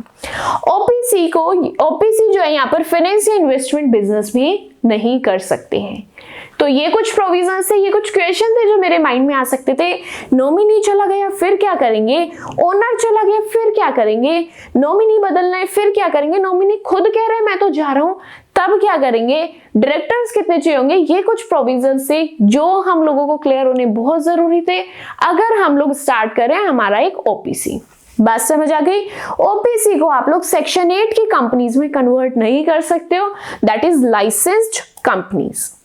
नेक्स्ट आगे बढ़ेंगे, बात करते हैं। अब आपने ओपीसी तो बना ली, बट इफ माइंड में ये चीज आ रही है कि मुझे ओपीसी से मजा नहीं आ रहा, मुझे अपनी ओपीसी को या तो प्राइवेट कंपनी बनाना है या तो पब्लिक कंपनी बनाना है, उस केस में आप क्या करने वाले हैं, यहां पर ध्यान से इसका कन्वर्जन का प्रोसेस समझते हैं। मैं फिलहाल एक ओपीसी यानी कि 1% कंपनी में हूं, बट यस मैं सेटिस्फाइड नहीं हूं। मैं अपनी ओपीसी को या तो प्राइवेट कंपनी बनाना चाहती हूं या पब्लिक कंपनी बनाना चाहती हूं, किसी में भी कन्वर्ट करना चाह रहे हो, प्रोसेस आपका सेम ही है। ध्यान से इस प्रोसेस को समझते हैं सो दैट ये हम लोगों के लिए इजी हो सके कि ओपीसी से कैसे प्राइवेट कंपनी बनानी है, कैसे पब्लिक कंपनी बनानी है, ये अच्छे से क्लियर हो जाए। स्टेप्स क्या है, अगेन सबसे पहला स्टेप क्या है, आपको आपके डॉक्यूमेंट्स चेंज करने हैं। डॉक्यूमेंट्स लाइक आपका एमओए एंड एओए। क्या करना है, कन्वर्जन करना है, तो हमेशा पहला स्टेप क्या है, अपनी कंपनी के डॉक्यूमेंट्स चेंज करो। और कंपनी के डॉक्यूमेंट्स क्या होते हैं, एमओए एंड एओए। उसके बाद नेक्स्ट काम क्या करना है, अब आपको मेंबर्स और डायरेक्टर्स बढ़ाने हैं, क्योंकि ओपीसी में आपको मेंबर भी एक ही चाहिए होता था, डायरेक्टर भी एक ही चाहिए होता था। बट अब क्योंकि आप इसको प्राइवेट बनाना चाहते हो, तो प्राइवेट के लिए आपको 2 तो मेंबर चाहिए, 2 डायरेक्टर्स चाहिए। अगर आप इसको पब्लिक कंपनी बनाना चाहते हो तो आपको मेंबर्स तो 7 चाहिए, डायरेक्टर्स आपको 3 चाहिए। तो आपको क्या करना पड़ेगा, यहाँ पर आपके मेंबर्स एंड आपके डायरेक्टर्स को बढ़ाना पड़ेगा। उसके बाद आपको आईएनसी फॉर्म नंबर 6 फिल करना पड़ेगा फीस के साथ, एंड वहां पर अपने एमओए एंड एओए को अपडेट करेंगे। आरओसी आपके डॉक्यूमेंट्स को चेक करेगा एंड आपको यहाँ पर अप्रूव करके सर्टिफिकेट को इशू कर देगा। ये था प्रोसीजर आप लोगों का जब भी आप लोग आपकी ओपीसी को प्राइवेट लिमिटेड या फिर पब्लिक लिमिटेड में कन्वर्ट करना चाहते हो। क्या प्रोसेस है, सबसे पहले आपको आपका एओए या एमओए चेंज करना है, दोनों चेंज करने हैं। उसके बाद आप लोगों को number of members and directors increase करने हैं, फॉर्म को फिल करके एमओए एओए को अपडेट करना है। उसके बाद आरओसी आपके डॉक्यूमेंट्स को चेक करके उसका कन्वर्जन कर देगा। सिंपल था, इजी था। अब उसके बाद यहां पर बात करते हैं एग्जेम्पशंस की, कि अगर आपने ओपीसी चूज की है तो वहां पर आपको कुछ रिलैक्सेशंस दिए जाएंगे, कुछ चीजों से आपको फ्री किया जाएगा। क्या चीजें हैं, ओपीसी को एनुअल जनरल मीटिंग होल्ड करने की जरूरत नहीं होती। प्राइवेट एंड पब्लिक कंपनी को एजीएम यहां पर होल्ड करनी पड़ती है, बट अगर आपकी ओपीसी है तो आपको कोई भी एनुअल जनरल मीटिंग होल्ड करने की जरूरत नहीं पड़ेगी। उसके बाद ना आपको कैश फ्लो स्टेटमेंट बनाने की जरूरत है, ना ऑडिटर रोटेशन की जरूरत है। आप लोग अगर बोर्ड मीटिंग बुलाना चाहते हो तो आपको सिर्फ और सिर्फ 1 साल के अंदर 2 बोर्ड मीटिंग्स ही बुलानी है, एंड दोनों मीटिंग्स में 90 डेज का गैप होना चाहिए। कितने डेज का गैप होना चाहिए, 90 डेज का गैप होना ही चाहिए। और पेनल्टी की भी बात करें तो पेनल्टी भी काफी कम है ओपीसी के लिए, लगभग आधी। अगर कंपनी यहां पर मैक्सिमम बात करें तो कंपनी की मैक्सिमम पेनल्टी होती है 2 लाख एंड ऑफिसर की मैक्सिमम लाइबिलिटी होती है 1 लाख रुपीस। समझ आ रहा है यहाँ पर एक्सेप्शंस क्या क्या है, यहाँ पर एग्जेम्पशंस क्या क्या है, यहाँ पर क्या क्या रिलैक्सेशंस मेरी ओपीसी को मिलता है, वो सभी रिलैक्सेशंस की, उन सभी एग्जेम्पशंस की यहाँ पर हम लोग बात कर रहे हैं। तो पहला एग्जेम्पशन क्या है, एजीएम एनुअल जनरल मीटिंग नहीं होल्ड करनी, कैश फ्लो स्टेटमेंट नहीं बनाना, ऑडिटर रोटेशन नहीं करवाना, बोर्ड मीटिंग साल में 2 होल्ड होंगी, जिसमें से कितने डेज का गैप होना चाहिए, 90 डेज का गैप होना ही चाहिए। पेनल्टी की बात करें तो कंपनी की मैक्सिमम पेनल्टी कितनी है, 2 लाख, और वहां के ऑफिसर की पेनल्टी कितनी है, दैट इज 1 लाख।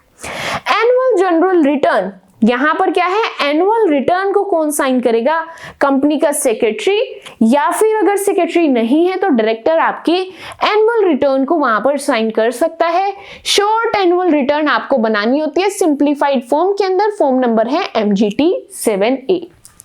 ये कुछ एग्जेम्पशंस हैं, ये कुछ रिलैक्सेशंस हैं हमारी OPC के लिए। यहां तक हम लोग ऑलरेडी रिवाइज कर चुके हैं।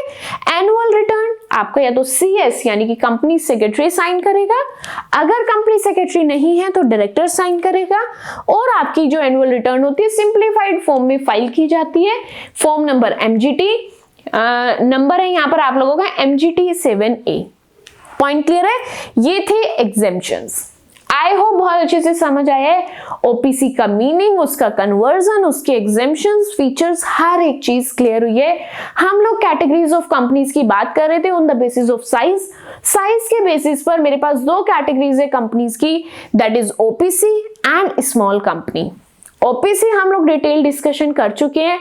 नेक्स्ट बात करेंगे यहाँ पर, that is small company. Second कौन सी है मेरी, that is small company. Small company होती क्या है, ध्यान से समझना, इंटरेस्टिंग है एंड ये भी इजी है। स्मॉल कंपनी यहां पर एप्लीकेबल होती है 1 दिसंबर 2025 से। मेरी ये डेफिनेशन स्मॉल कंपनी की एप्लीकेबल होती है। स्मॉल कंपनी वो कंपनी है जो एक पब्लिक कंपनी नहीं है और इसके पास पेड अप शेयर कैपिटल कितनी होती है, 10 करोड़ से ज्यादा नहीं होनी चाहिए, एंड अगर टर्नओवर की बात करें तो वो 100 करोड़ से ज्यादा नहीं होना चाहिए।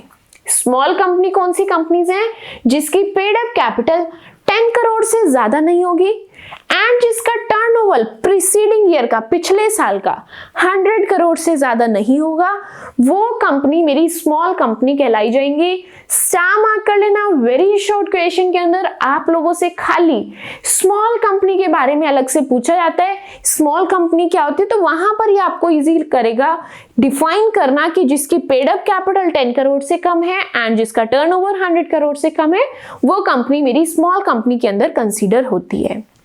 नेक्स्ट बात करते हैं, it needs to be noted that एक होल्डिंग कंपनी या फिर सब्सिडरी कंपनी या वो कंपनी जो सेक्शन 8 के अंदर रजिस्टर हुई है, वो यहां पर आपकी स्मॉल कंपनी कंसीडर नहीं हो सकती है। कौन कौन सी कंपनीज स्मॉल कंपनीज नहीं है, subsidiary company, holding company, section 8 वाली कंपनी, ये हर वो कंपनी ये आपकी स्मॉल कंपनी के अंदर नहीं आएगी, या कोई ऐसी कंपनी जो किसी स्पेशल एक्ट के अंदर, जो किसी स्पेशल लॉ के अंदर आती है, वो भी आपकी स्मॉल कंपनी नहीं हो सकती है। अब जिस तरीके से OPC को कुछ एग्जेम्पशंस दिए गए, कुछ रिलैक्सेशंस दिए गए, सेम उसी तरह हमारी स्मॉल कंपनीज को भी कुछ एग्जेम्पशंस, कुछ रिलैक्सेशंस दिए गए। जैसे OPC भी एक तरीके से छोटी कंपनी है, वैसे ही स्मॉल कंपनी भी एक तरीके से छोटी कंपनी है। तो जो रिलैक्सेशंस मेरे OPC के लिए थे, वैसे ही कुछ सिमिलर रिलैक्सेशंस मेरी स्मॉल कंपनी के लिए भी है। लाइक इसको कोई कैश फ्लो स्टेटमेंट नहीं बनाना पड़ेगा, ना ऑडिटर रोटेशन है, बोर्ड मीटिंग 2 ही होंगी साल में, और कितने डेज का गैप होगा, 90 डेज का गैप होगा, जैसे OPC में होता है। उसके बाद पेनल्टी भी कम है, कंपनी के लिए 2 लाख, ऑफिसर्स के लिए 1 लाख। एनुअल रिटर्न जो साइन करना है CS करेगा या फिर डायरेक्टर करेगा, CS नहीं है तो कौन साइन करेगा, डायरेक्टर करेगा।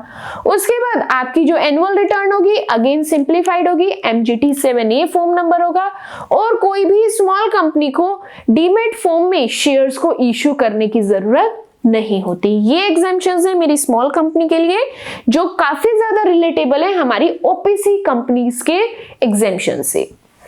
आई होप क्लियर होता है। तो थर्ड बेसिस भी हम लोग अच्छे से कर चुके हैं, लायबिलिटी के हिसाब से देख लिया, उसके बाद हमने साइज के हिसाब से देख लिया, और उसके बाद हम लोगों ने AOA के हिसाब से 3 बेसिस के हिसाब से टाइप्स ऑफ कंपनीज हम लोग देख चुके हैं। नेक्स्ट बेसिस है यहां पर on the basis of control या फिर वोटिंग पावर। कंट्रोल या वोटिंग पावर के हिसाब से मेरे पास कौन कौन सी कंपनीज है, ध्यान से देखेंगे। फर्स्ट कैटेगरी है associate company and second category है holding and subsidiary company. Voting power and control के हिसाब से हमारे पास दो कैटेगरीज हैं, associate company, holding and subsidiary company. Start करते हैं इन कंपनीज को भी डिटेल में डिस्कस करना सो दैट ये कैटेगरी भी हम लोगों को इजीली समझ में आ सके। सबसे पहले है एसोसिएट कंपनी। ये कंपनीज मेरे सेक्शन 2 सबसेक्शन 6 के अंदर आती हैं। कौन सी कंपनीज? Associate companies. ये कौन से कंपनीज होती है? ये वो कंपनीज हैं जिसके अंदर किसी दूसरी कंपनी का सिग्निफिकेंट इन्फ्लुएंस होता है। अब द क्वेश्चन इज, ये सिग्निफिकेंट इन्फ्लुएंस होता क्या है?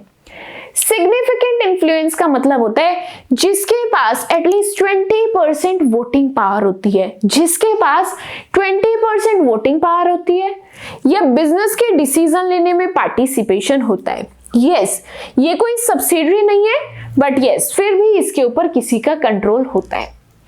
एसोसिएट कंपनी वो होती है जिस कंपनी के ऊपर किसी कंपनी का सिग्निफिकेंट इन्फ्लुएंस होता है, सिग्निफिकेंट कंट्रोल होता है। सिग्निफिकेंट इन्फ्लुएंस मतलब या तो 20% से ज्यादा वोटिंग पावर होगी या उसके बिजनेस डिसीजंस में उसका इन्वॉल्वमेंट होगा। यह सब्सिडरी कंपनी नहीं है। ये कौन सी कंपनी है? हमारी एसोसिएट कंपनी। बात समझ आ रही है? इसके अंदर एसोसिएट कंपनीज के साथ एक टर्म यूज होती है, that is joint venture.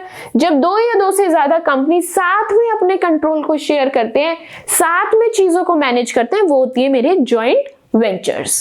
Second category है यहाँ पर holding and subsidiary company. Second category क्या थी? Holding and subsidiary company. यहां पर on the basis of voting power या फिर कंट्रोल के बेसिस पर कंपनी के टाइप्स देख रहे हैं। दो टाइप से, associate company, holding and subsidiary company. Associate को हमने अभी यहां पर पढ़ा है। अब बात करेंगे होल्डिंग एंड सब्सिडरी कंपनीज की। सबसे पहले देखते हैं होल्डिंग कंपनी मेरे सेक्शन 2 सबसेक्शन 46 में आती है। वेयर इज सब्सिडरी कंपनी मेरी सेक्शन 2 सबसेक्शन 87 के अंदर आता है। अब नेक्स्ट स्टार्ट करते हैं। यहाँ पर होल्डिंग कंपनी होती क्या है? होल्डिंग कंपनी मेरी वो कंपनी है जो किसी दूसरी कंपनी पर कंट्रोल बना करके रखती है, जो किसी दूसरी कंपनी को कंट्रोल कर रही होती है। अब ये जो दूसरी कंपनी की बात कर रहे हैं, ये दूसरी कंपनी है कौन? ये दूसरी कंपनी मेरी subsidiary company. I hope holding company and subsidiary company दोनों का मीनिंग आप लोगों को क्लियर हो गया है। होल्डिंग कंपनी कौन सी है? जो पावरफुल है, जो दूसरी कंपनी को कंट्रोल करती है। तो जो पावरफुल है वो होल्डिंग कंपनी है। जो दूसरी वीक कंपनी है जिसको कंट्रोल किया जाता है, वो कंपनी मेरी सब्सिडरी कंपनी होती है। I hope associate company, holding company and subsidiary company आप लोगों को क्लियर हो चुकी है। नाउ द क्वेश्चन इज, मैं कैसे कंसीडर करूं कि ये कंपनी सब्सिडरी है? मुझे कैसे पता लगेगा कि इसमें से कौन पावरफुल है और कौन वीक है, कौन होल्डिंग है एंड कौन सब्सिडरी है? तो मैं सब्सिडरी कौन है ये आइडेंटिफाई करना सिखा रही हूं। अगर सब्सिडरी आइडेंटिफाई होगी, होल्डिंग आप लोग इजीली वहां पर आइडेंटिफाई कर लोगे। अगर आपको देखना है कि आपकी कंपनी ये वाली सब्सिडरी है या फिर नहीं, तो आपको किस किस चीज पर नजर घुमानी है? आपको डायरेक्टर्स देखने हैं। क्या देखने हैं? डायरेक्टर्स देखने हैं। आपको देखना है कि जो कंपनी है इसके डायरेक्टर कौन अपॉइंट कर रहा है। अगर खुद कर रही है तो मतलब सब्सिडरी नहीं है। अगर होल्डिंग कंपनी इसके डायरेक्टर्स अपॉइंट कर रही है तो हमें क्या देखना है कि भाई ये हमारी सब्सिडरी कंपनी है, इस कंपनी के डायरेक्टर्स भी वो पावरफुल कंपनी अपॉइंट करती है। अगर डायरेक्टर को निकालना है तो वो ही पावरफुल कंपनी इसके डायरेक्टर्स को निकाल रही होती है। तो यानी कि अगर डायरेक्टर्स को कोई और कंपनी कंट्रोल कर रही है तो मतलब वो कंपनी एक सब्सिडरी कंपनी है। दूसरी चीज, अब अगर बात करें वोटिंग पावर की, किसकी बात करें? वोटिंग पावर की। अगर इस कंपनी की 50% से ज्यादा वोटिंग पावर उस पावरफुल कंपनी के पास है, मतलब ये कंपनी वीक कंपनी है, दैट मींस ये सब्सिडरी कंपनी है। बात समझ आ रही है? नेक्स्ट यहां पर बात करते हैं इनडायरेक्ट कंट्रोल की। सबसे पहले इनडायरेक्ट कंट्रोल का मतलब क्या है यहां पर समझना। एक कंपनी है ए बी को कंट्रोल करती है। एक कंपनी है ए जो बी को कंट्रोल करती है, वहीं बी सी को कंट्रोल करती है। ए बी को कर रही है, बी सी को कर रही है, तो यानी कि कहीं ना कहीं इनडायरेक्टली ए सी को भी कंट्रोल कर रही है। बात समझ आ गई? तो यहां पर देखना है कि क्या यहां पर कोई इनडायरेक्टली कंट्रोल हो रहा है, दैट मींस ये हमारी सब्सिडरी कंपनी है। अब अगर मैं बात करूं, ए ने बी को कंट्रोल किया, बी ने सी को कंट्रोल किया, तो तो ए बी को कंट्रोल कर रही है यानी कि बी सब्सिडरी कंपनी है, बी सी को कंट्रोल कर रही है यानी कि सी सब्सिडरी कंपनी है। तो क्या मैं ये कह सकती हूँ कि ए सी के लिए भी यहां पर होल्डिंग कंपनी बनेगी? सी अगर बी की सब्सिडरी है तो सी हमारे ए की भी सब्सिडरी कंपनी है। क्या इतनी बात आप लोगों को क्लियर हो गई? ये था हमारा इनडायरेक्ट कंट्रोल। अगर मुझे पता लगाना है कि ये सब्सिडरी कंपनी है या फिर नहीं, उसके डायरेक्टर्स देख लो, डायरेक्टर्स कौन अपॉइंट करता है, कौन डायरेक्टर्स को निकालता है। उसके बाद वोटिंग पावर देखो, क्या उसकी 50% से ज्यादा वोटिंग पावर किसी और के पास है? अगर किसी और के पास है दैट मीन्स ये कंपनी वीक है, दैट मीन्स ये हमारी सब्सिडरी कंपनी है। उसके बाद देखो क्या इसको इनडायरेक्टली कोई और कंपनी कंट्रोल कर रही है? अगर कोई और कंट्रोल कर रहा है दैट मीन्स ये अपने आप में सफिशिएंट नहीं है, ये हमारी वीक कंपनी है, ये हमारी सब्सिडरी कंपनी है। उसके बाद बात करते हैं लेयर्स ऑफ सब्सिडरीज की। तो एक होल्डिंग कंपनी के पास सिर्फ 2 ही सब्सिडरीज हो सकती हैं, 2 से ज्यादा सब्सिडरीज कोई भी होल्डिंग कंपनी होल्ड नहीं कर सकती है। उसके बाद एक्सेप्शंस की बात करें, ये जो एक्सेप्शन है लेयरिंग वाला, ये किस किस पर अप्लाई नहीं होगा? बैंकिंग कंपनीज पर, एनबीएफसीज पर, इंश्योरेंस कंपनीज पर एंड गवर्नमेंट कंपनीज पर। कौन सा एक्सेप्शन है? कौन सी चीज यहां पर अप्लाई नहीं होगी? जो चीज मैंने अभी लेयरिंग वाली बताई कि एक होल्डिंग कंपनी के पास सिर्फ 2 ही लेयर्स होंगी सब्सिडरीज की, ये रूल आपकी कौन कौन सी कंपनीज पर अप्लाई नहीं होगा? Banking companies, NBFC, insurance company and government companies. उसके बाद यहां पर बोला गया है सब्सिडरी कंपनी होल्डिंग कंपनी के शेयर्स नहीं खरीद सकती है। सब्सिडरी कंपनीज होल्डिंग कंपनीज के शेयर्स को होल्ड नहीं कर सकती है, उनके शेयर्स को खरीद नहीं सकती है। बट इसके कुछ एक्सेप्शंस हैं। हो सकता है यहां पर सब्सिडरी कंपनी उस होल्डिंग कंपनी के यहां पर लीगल रिप्रेजेंटेटिव की तरह काम कर रही है, तो वहां पर वो उन शेयर्स को होल्ड कर सकती है। अगर ट्रस्टी की तरह काम कर रही है तो भी कर सकती है, या फिर शेयर्स सब्सिडरी बनने से पहले खरीदे थे तब वो यहां पर उसके शेयर्स को खरीद सकती है। बात समझ आ गई? यहां पर हम लोग बात कर रहे थे कि मुझे कैसे पता लगेगा कि ये सब्सिडरी है या फिर नहीं। डायरेक्टर्स देखो, वोटिंग पावर देखो, इनडायरेक्ट कंट्रोल को चेक करो कि इनडायरेक्ट कंट्रोल है किसी का या फिर नहीं। सब्सिडरीज की लेयर्स देखो, सब्सिडरीज जो है होल्डिंग कंपनी में शेयर्स नहीं ले सकती है, बट इसके भी कुछ एक्सेप्शंस हैं। अगर वो उसके लीगल रिप्रेजेंटेटिव की तरह काम कर रही है, ट्रस्टी की तरह काम कर रही है, या उसने शेयर्स सब्सिडरी बनने से पहले खरीदे थे, तो वो उन शेयर्स को होल्ड कर सकती है, अदरवाइज नॉट। यहां पर आई होप आप लोगों का जो डाउट था कि कब हम लोग ये आइडेंटिफाई करेंगे कि ये सब्सिडरी कंपनी है या फिर नहीं, ये डाउट आप लोगों का क्लियर हो चुका होगा। ये जो कैटेगरी थी हम लोग बहुत अच्छे से पढ़ चुके हैं, on the basis of voting power या फिर कंट्रोल। यहां पर मेरे पास 2 ऑप्शंस है, एसोसिएट कंपनी, होल्डिंग या फिर सब्सिडरी कंपनी। नेक्स्ट आगे बढ़ते हैं, नेक्स्ट 5th कैटेगरी की बात करते हैं, that is company on the basis of government share holding. Government share holding के हिसाब से हमारे पास क्या क्या कैटेगरीज हैं? We have only 1 option. Government share holding के हिसाब से हमारे पास एक ही कैटेगरी है, दैट इज गवर्नमेंट कंपनी। क्या है मेरे पास? Government company. किस सेक्शन के अंदर आती है? सेक्शन 2 सब सेक्शन 45 के अंदर मेरी गवर्नमेंट कंपनीज आती हैं। गवर्नमेंट कंपनी होती क्या है? ये एक ऐसी कंपनी है जिसमें 51% या उससे ज्यादा शेयर होल्डिंग किसके पास होती है? मेरी सेंट्रल गवर्नमेंट के पास, मेरी स्टेट गवर्नमेंट के पास, या जॉइंटली दोनों के पास मिलकर के। बात समझ आ रही है? गवर्नमेंट कंपनी वो कंपनी है जिस कंपनी के अंदर 51% या 51% से ज्यादा शेयर होल्डिंग मेरी गवर्नमेंट के हाथ में, चाहे सेंट्रल गवर्नमेंट है, चाहे स्टेट गवर्नमेंट है, या फिर दोनों ने मिक्स करके कंबाइनली होल्ड किया हुआ है।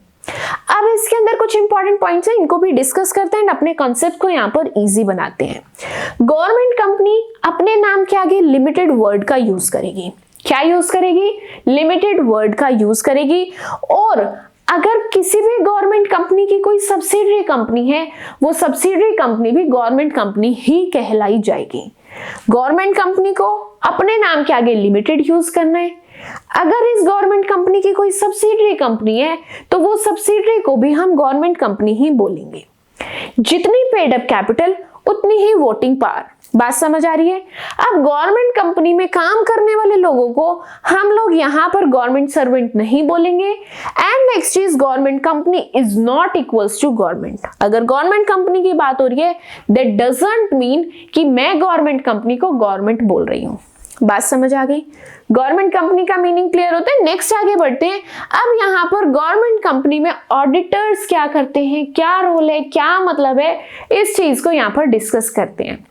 एग्जाम पॉइंट ऑफ व्यू से बात करें तो आपको गवर्नमेंट कंपनी का मीनिंग पता होना is more than enough, but yes very short question के अंदर कोई भी इसके अंदर से क्वेश्चन आ सकता है। तो इफ यू हैव टाइम तो आप लोग इस टॉपिक को भी ध्यान से पढ़ सकते हो। टॉपिक क्या है? Auditors in government company.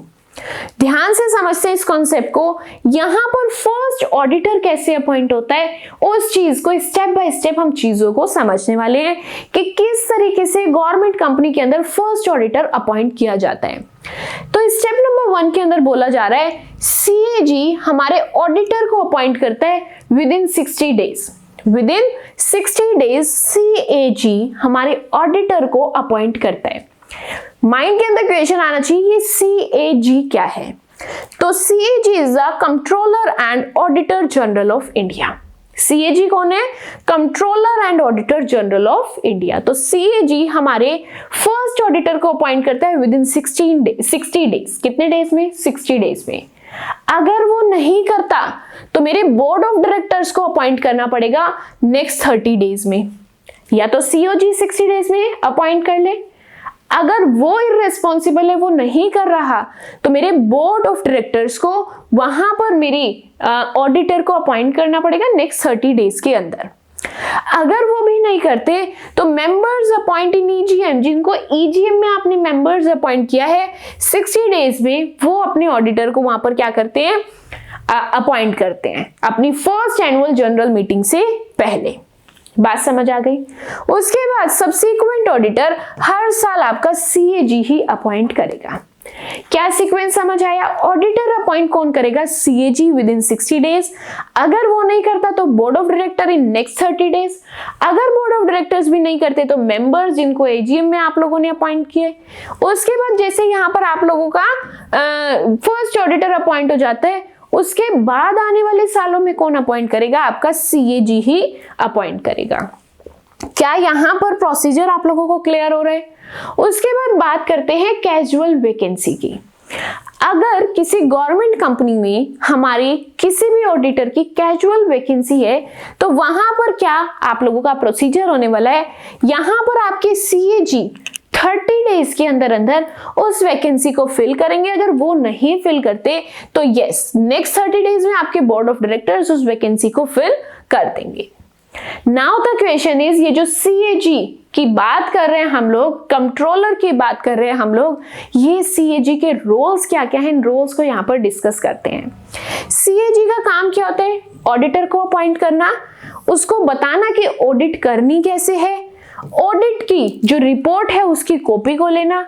उसके बाद 60 डेज के अंदर सीएजी क्या कर सकते हैं? एक्स्ट्रा ऑडिट कर सकते हैं या फिर रिपोर्ट पर कोई भी कमेंट कर सकते हैं कि ये ऑडिट अच्छे से हुई है या फिर कोई इसके अंदर कमी निकली है। अभी तक हम लोग क्या बात कर रहे थे? अगर मुझे गवर्नमेंट कंपनी में ऑडिटर अपॉइंट करना है तो स्टेप बाय स्टेप कैसे अपॉइंट करना है। अब मैं यहां से आपको बता रही हूं कि सीएजी के क्या क्या रोल्स हैं। सीएजी मेरे ऑडिटर को अपॉइंट करना है, ऑडिटिंग करनी कैसे है, ऑडिट अगर कर लिया उसकी रिपोर्ट की कॉपी उसको चाहिए, चेक करेगा वो कि आपने ऑडिट अच्छे से की है, यानी कि रिपोर्ट पर कमेंट कर सकता है, एक्स्ट्रा ऑडिट कर सकता है। ये सभी रोल्स आप लोगों के सीएजी के हैं। नेक्स्ट यहां पर बोला गया है अगर गवर्नमेंट कंपनी में सेंट्रल गवर्नमेंट खुद उसकी मेंबर है तब वहां पर क्या होगा? 3 मंथ्स के अंदर, एजीएम के 3 मंथ्स के अंदर अंदर आपको रिपोर्ट प्रिपेयर करनी है एंड पार्लियामेंट को सबमिट करनी है। क्या करना है? गवर्नमेंट कंपनी में अगर सेंट्रल गवर्नमेंट खुद एक मेंबर है तो वहां पर आपको क्या करना है? एजीएम के 3 मंथ्स के अंदर अंदर आपको रिपोर्ट प्रिपेयर करके पार्लियामेंट को सबमिट करनी है। अगर स्टेट गवर्नमेंट मेंबर है तो आपको पार्लियामेंट में सबमिट ना करके स्टेट लेजिस्लेचर में यहां पर सबमिट करनी है। बात समझ आ गई। अब यहाँ पर कुछ रूल्स गवर्नमेंट सेट कर सकती है क्योंकि गवर्नमेंट कंपनी है, और कुछ रूल्स गवर्नमेंट चाहे तो वहां पर उन रूल्स को रिमूव भी कर सकती है। इजी लगा, सिंपल था, कुछ भी इसके अंदर डिफिकल्ट नहीं था। हम लोग यहाँ पर गवर्नमेंट शेयर होल्डिंग के बेसिस पर कंपनी का टाइप देख रहे थे, तो हमें वहां पर क्लियर हुआ कि इसके अंदर एक ही कैटेगरी है, दैट इज गवर्नमेंट कंपनी, जहां पर 51% से ज्यादा शेयर होल्डिंग मेरी गवर्नमेंट के खुद के हाथ में होती है, चाहे सेंट्रल गवर्नमेंट है, चाहे स्टेट गवर्नमेंट है, या फिर दोनों का कंबाइन हो। उसके बाद फर्स्ट ऑडिटर कैसे अपॉइंट करना है ये देखा, सीएजी के क्या रोल्स हैं तब देखा, अगर सेंट्रल गवर्नमेंट खुद मेंबर है तब क्या करना है, स्टेट गवर्नमेंट खुद मेंबर है तब क्या करना है। ये थी मेरी next category of company. Next basis pick करते हैं, अब कंपनी को कैटेगराइज करेंगे on the basis of place of incorporation. किसके बेसिस पर, प्लेस ऑफ इनकॉर्पोरेशन के बेसिस पर। हमारे पास दो क्लासिफिकेशन है, हमारे पास दो कैटेगरीज है। कौन कौन सी, we have Indian company and we have foreign company. कौन कौन सी कंपनीज है, Indian company and foreign company.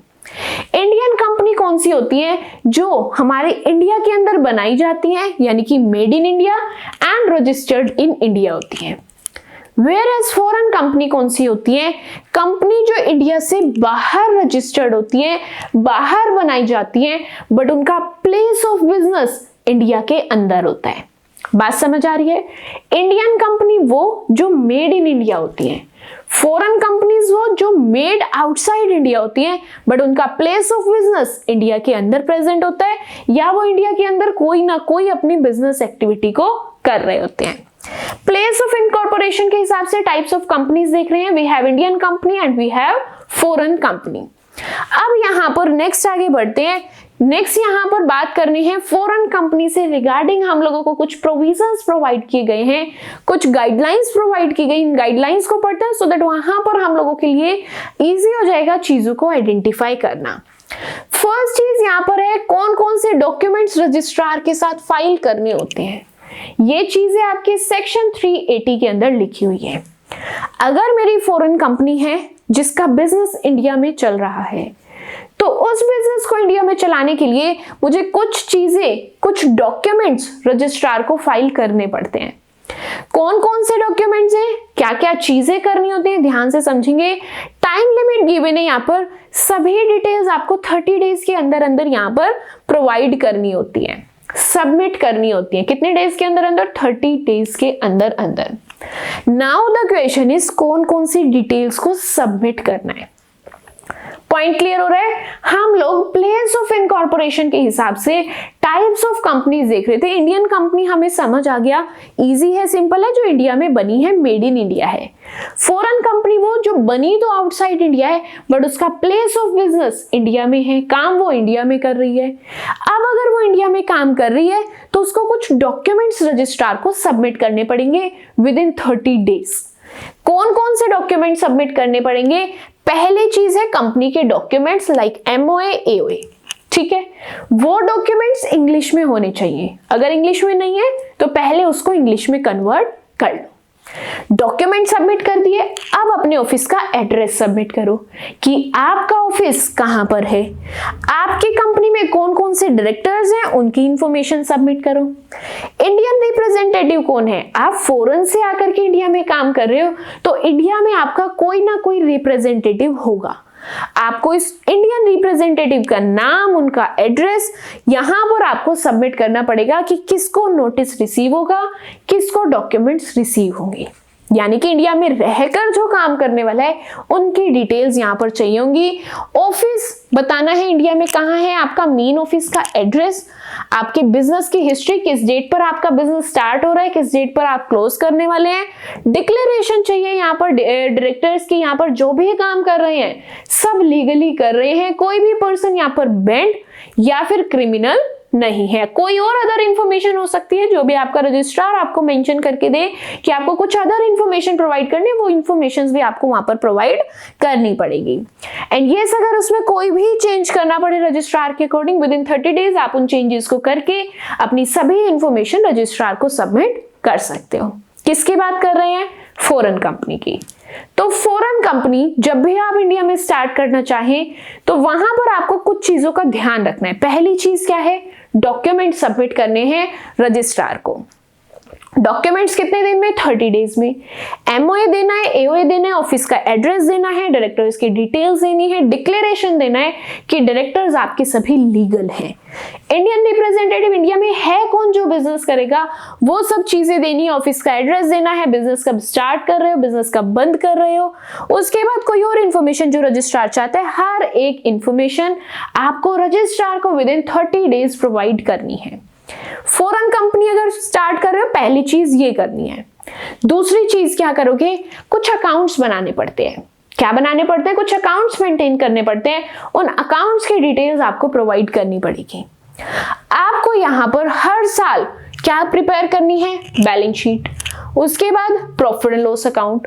Next आप हर डॉक्यूमेंट की कॉपी, हर आपके अकाउंट के डॉक्यूमेंट की कॉपी रजिस्ट्रार को भेजने वाले हो। यहां पर गवर्नमेंट जो है किसी भी रूल को चाहे यहां पर अप्लाई कर सकती है, किसी भी रूल को चाहे यहां पर वो चेंज कर सकती है या फिर वो रिमूव कर सकती है। And the main thing is accounts जो भी आप प्रिपेयर कर रहे हो, जो भी इंफॉर्मेशन आप दे रहे हो, इंग्लिश में दोगे। अगर इंग्लिश में नहीं है तो आपको उसको इंग्लिश में कन्वर्ट करना पड़ेगा। उसके बाद यहां पर आपको अपने सभी ऑफिसेस की लिस्ट भेजनी है, कौन कौन से ऑफिसेस हैं, किस किस ऑफिसेस के आपके अकाउंट्स आपने प्रिपेयर किए हैं, हर एक चीज आपको सबमिट करनी पड़ेगी। किसकी बात कर रहे हैं, फॉरेन कंपनी की। पहली चीज डॉक्यूमेंट्स रजिस्ट्रार को देने हैं, दूसरी चीज अकाउंट्स प्रिपेयर करने हैं, तीसरी चीज आपको आपकी जो कंपनी है उसका नाम डिस्प्ले करना है। नाम डिस्प्ले करने के भी रूल्स हैं, उन रूल्स को यहां पर ध्यान से समझते हैं। फॉरेन कंपनी के प्रोविजंस की बात कर रहे हैं तो यहां पर बात करते हैं कि उसके नाम को कैसे कैसे डिस्प्ले करना है। कंपनी को यहां पर अपना नाम, कंट्री ऑफ इनकॉर्पोरेशन जो कि इंग्लिश एंड लोकल लैंग्वेज में लिखे होने चाहिए, वो उसको ऑफिस के बाहर डिस्प्ले करनी है। डॉक्यूमेंट्स पर लेटर, बिल, हेड, नोटिस या फिर कोई भी ऑफिस का डॉक्यूमेंट है, वहां पर भी आप लोगों को आपकी कंपनी का नाम and place of incorporation mention करना है। बात समझ आ गई, क्या क्या मेंशन करना है, कंपनी का नाम एंड उसके कंट्री का नाम यानी कि प्लेस ऑफ इनकॉर्पोरेशन हम लोगों को मेंशन करना पड़ता है। नेक्स्ट थिंग इज, अगर आपकी कंपनी की जो लायबिलिटी है अगर वो लिमिटेड है तो हम लोगों को उसको क्लियरली मेंशन करना पड़ेगा सभी डॉक्यूमेंट्स में, सभी एडवर्टीजमेंट्स में, इंग्लिश में एंड वहां की लोकल लैंग्वेज में। बात कर रहे हैं हम लोग यहाँ पर हमारी फॉरेन कंपनी के कुछ प्रोविजंस की। प्रोविजंस में हम लोग देख रहे हैं कि हमें कुछ ऐसे डॉक्यूमेंट्स है जो रजिस्ट्रार को सबमिट करने पड़ेंगे। उसके बाद हम लोगों ने यहाँ पर देखा कि फॉरेन कंपनी को कुछ अकाउंट्स हर साल प्रिपेयर करने हैं, वो चीजें देखिए। थर्ड चीज जो हम लोग यहाँ पर देख रहे हैं that is display of the name. हमारी कंपनी का नाम हम लोगों को कहां पर डिस्प्ले करना है, उसके रिगार्डिंग क्या रूल्स हैं, ये चीजें हम लोग डिस्कस कर चुके हैं। नेक्स्ट प्रोविजन की तरफ बढ़ते हैं। नेक्स्ट प्रोविजन हमें पनिशमेंट के बारे में बता रहा है कि अगर आपने रूल्स को फॉलो ना किया तो आप लोगों की क्या पनिशमेंट रहने वाली है। कंपनी को 1 लाख से लेकर के 3 लाख रुपीस तक का फाइन देना पड़ सकता है, और अगर आप ये सेम मिस्टेक बार बार कंटिन्यू कर रहे हो तो आप लोगों का फाइन जो है एक्स्ट्रा जो आपको और पे करना पड़ेगा 50,000 पर डे के हिसाब से और एक्स्ट्रा फाइन पे करना पड़ेगा। एंड ऑफिसर्स के लिए बात करें तो आपके ऑफिसर्स का जो फाइन है वो 25,000 से ₹5 लाख तक एक्सीड कर सकता है। सभी प्रोविजन समझ आ रहे हैं। फोर्थ प्रोविजन पर है हम लोग यहाँ पर हम लोग पनिशमेंट, यानी कि अगर कंपनी रूल्स को ब्रेक करती है तो उसके लिए क्या प्रोविजन बनाया गया है। कंपनी को 1 लाख से 3 लाख तक का फाइन पे करना पड़ सकता है, बट यस अगर कंपनी अपनी मिस्टेक्स कंटिन्यू किए जा रही है, रिपीटेडली किए जा रही है, तो उससे ये फाइन तो देना ही पड़ेगा, साथ में 50,000 पर डे के हिसाब से भी उसको फाइन देना पड़ेगा। एंड इनकेस वहां का कोई ऑफिसर डिफॉल्ट में पाया जाता है तो उसका फाइन 25,000 से 5 लाख रुपीस तक एक्सीड कर सकता है। नेक्स्ट यहां पर बोला गया contravention shall not affect validity of the contract या फिर कंपनी। यहां पर बोला गया है कि अगर आप लोग कोई भी रूल ब्रेक कर रहे हो, इसका मतलब कॉन्ट्रावेंशन से आपकी जो कॉन्ट्रैक्ट है, आपकी जो कंपनी है, उसकी वैलिडिटी पर कोई इफेक्ट नहीं पड़ेगा। दैट डजंट मीन कि आपकी जो कंपनी है वो तुरंत ही बंद हो जाए, नहीं। अगर कंपनी रूल्स फॉलो नहीं करती है तो कॉन्ट्रैक्ट हमारे वैलिड ही रहेंगे, कंपनी फिर भी स्यू हो सकती है। कंपनी को कोई भी स्यू कर सकता है, लेकिन कंपनी किसी को स्यू नहीं कर सकती क्योंकि कंपनी खुद डिफॉल्ट में है, वो कैसे किसी को स्यू कर सकती है। बट कंपनी कैन नॉट, क्या क्या नहीं कर सकती कंपनी, ना किसी को स्यू कर सकती है, ना मनी को क्लेम कर सकती है, ना काउंटर क्लेम कर सकती है, ना ही कोई अपना लीगल एक्शन स्टार्ट कर सकती है। कब तक? जब तक कंपनी अपने सारे रूल्स को फॉलो नहीं कर सकती। फॉरेन कंपनी के प्रोविजन की बात कर रहे हैं, डॉक्यूमेंट सबमिट करने, अकाउंट्स प्रिपेयर करने, अकाउंट्स प्रिपेयर करने के बाद आपकी कंपनी का नाम कैसे डिस्प्ले करना है, कहां कहां पर डिस्प्ले करना है, रूल्स फॉलो नहीं करोगे तो क्या पनिशमेंट होगी, क्या रूल अगर फॉलो नहीं कर रहे हो तो क्या आपका कॉन्ट्रैक्ट खत्म हो जाएगा, बंद हो जाएगा? नहीं, ये सभी प्रोविजंस हम लोग पढ़ चुके हैं। नेक्स्ट प्रोविजन क्या है? Provision regarding applicability of the companies act. यहां पर बताया गया है कि फॉरेन कंपनी के ऊपर कंपनीज एक्ट के कौन कौन से सेक्शन अप्लाई करते हैं, कंपनीज एक्ट की क्या क्या चीजें अप्लाई करते हैं, वो चीजें यहां पर हम लोग डिस्कस करने वाले हैं। बात करते हैं फॉरेन कंपनीज के लिए सेक्शन 380 से 386 एंड सेक्शन 392 से 393 तक के सेक्शन सभी फॉरेन कंपनी के लिए अप्लाई होते हैं।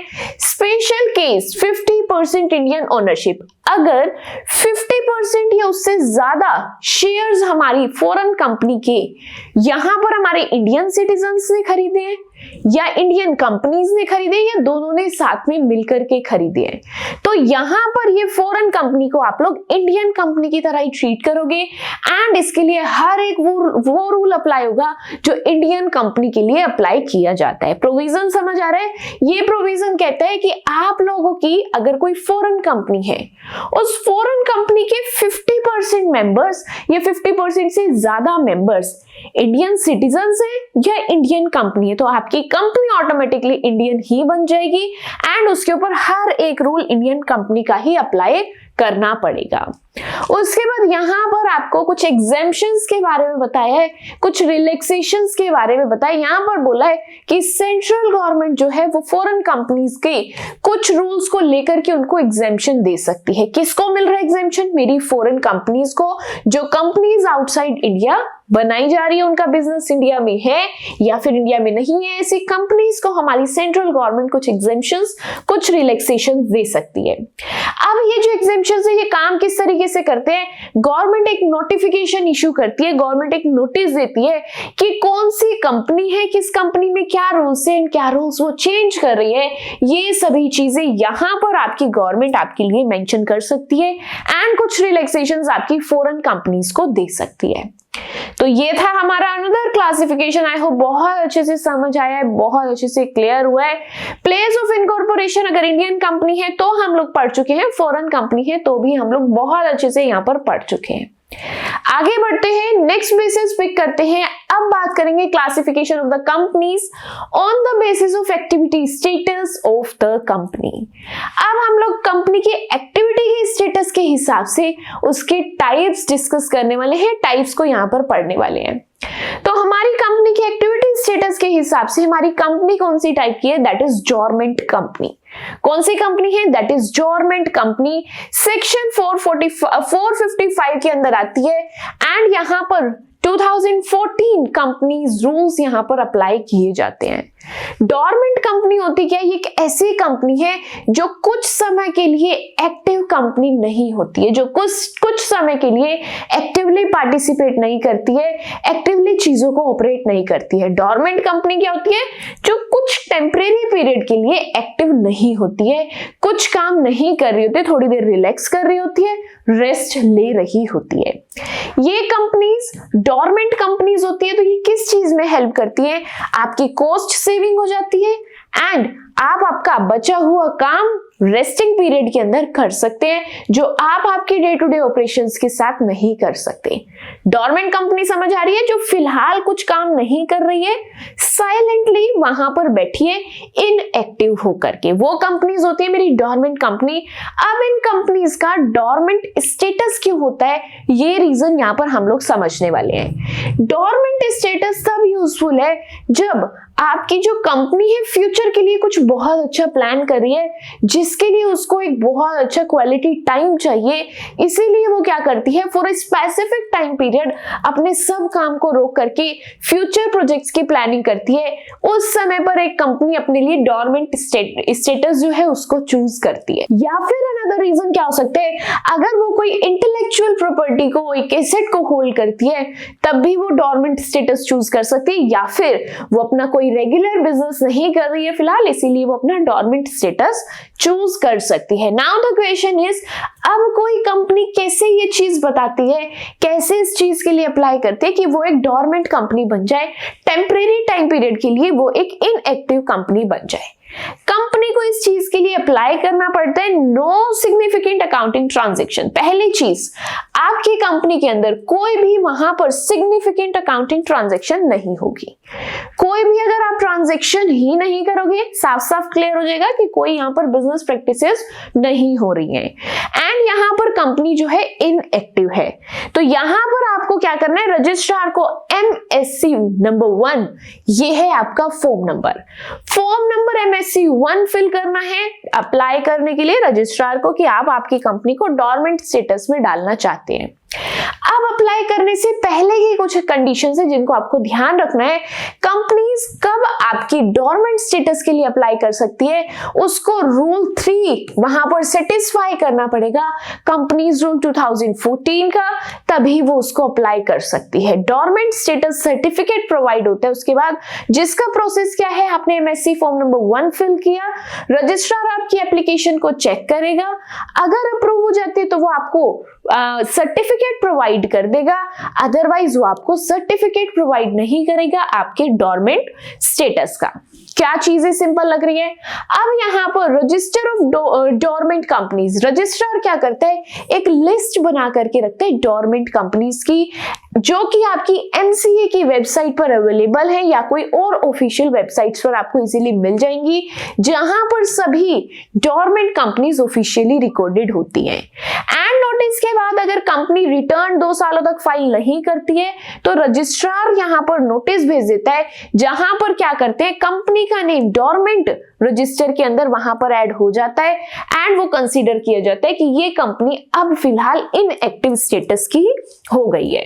नेक्स्ट आगे बढ़ते हैं, यहां पर कंप्लायंस क्या कर रहे हैं, क्या क्या चीजों का ध्यान रखना है डोरमेंट स्टेटस के लिए। तो कंपनी को क्या करना है, अपने मिनिमम डायरेक्टर्स मेंटेन करके चलने हैं, file early form MSC 3 form number आपको फिल करना है, एनुअल फी पे करनी है। अगर आप अगेन एक्टिव होना चाहते हो तो MSC 4 वाले फॉर्म को आपको फिल करना पड़ेगा, उस पे आपको अप्लाई करना पड़ेगा, सभी आपके रूल्स को फॉलो करना पड़ेगा। अब ये जो आपकी डोरमेंट कंपनी है, इसको कुछ एग्जेम्पशंस गिवन है, कुछ बेनिफिट्स दिए गए हैं, उनको यहाँ पर समझते हैं।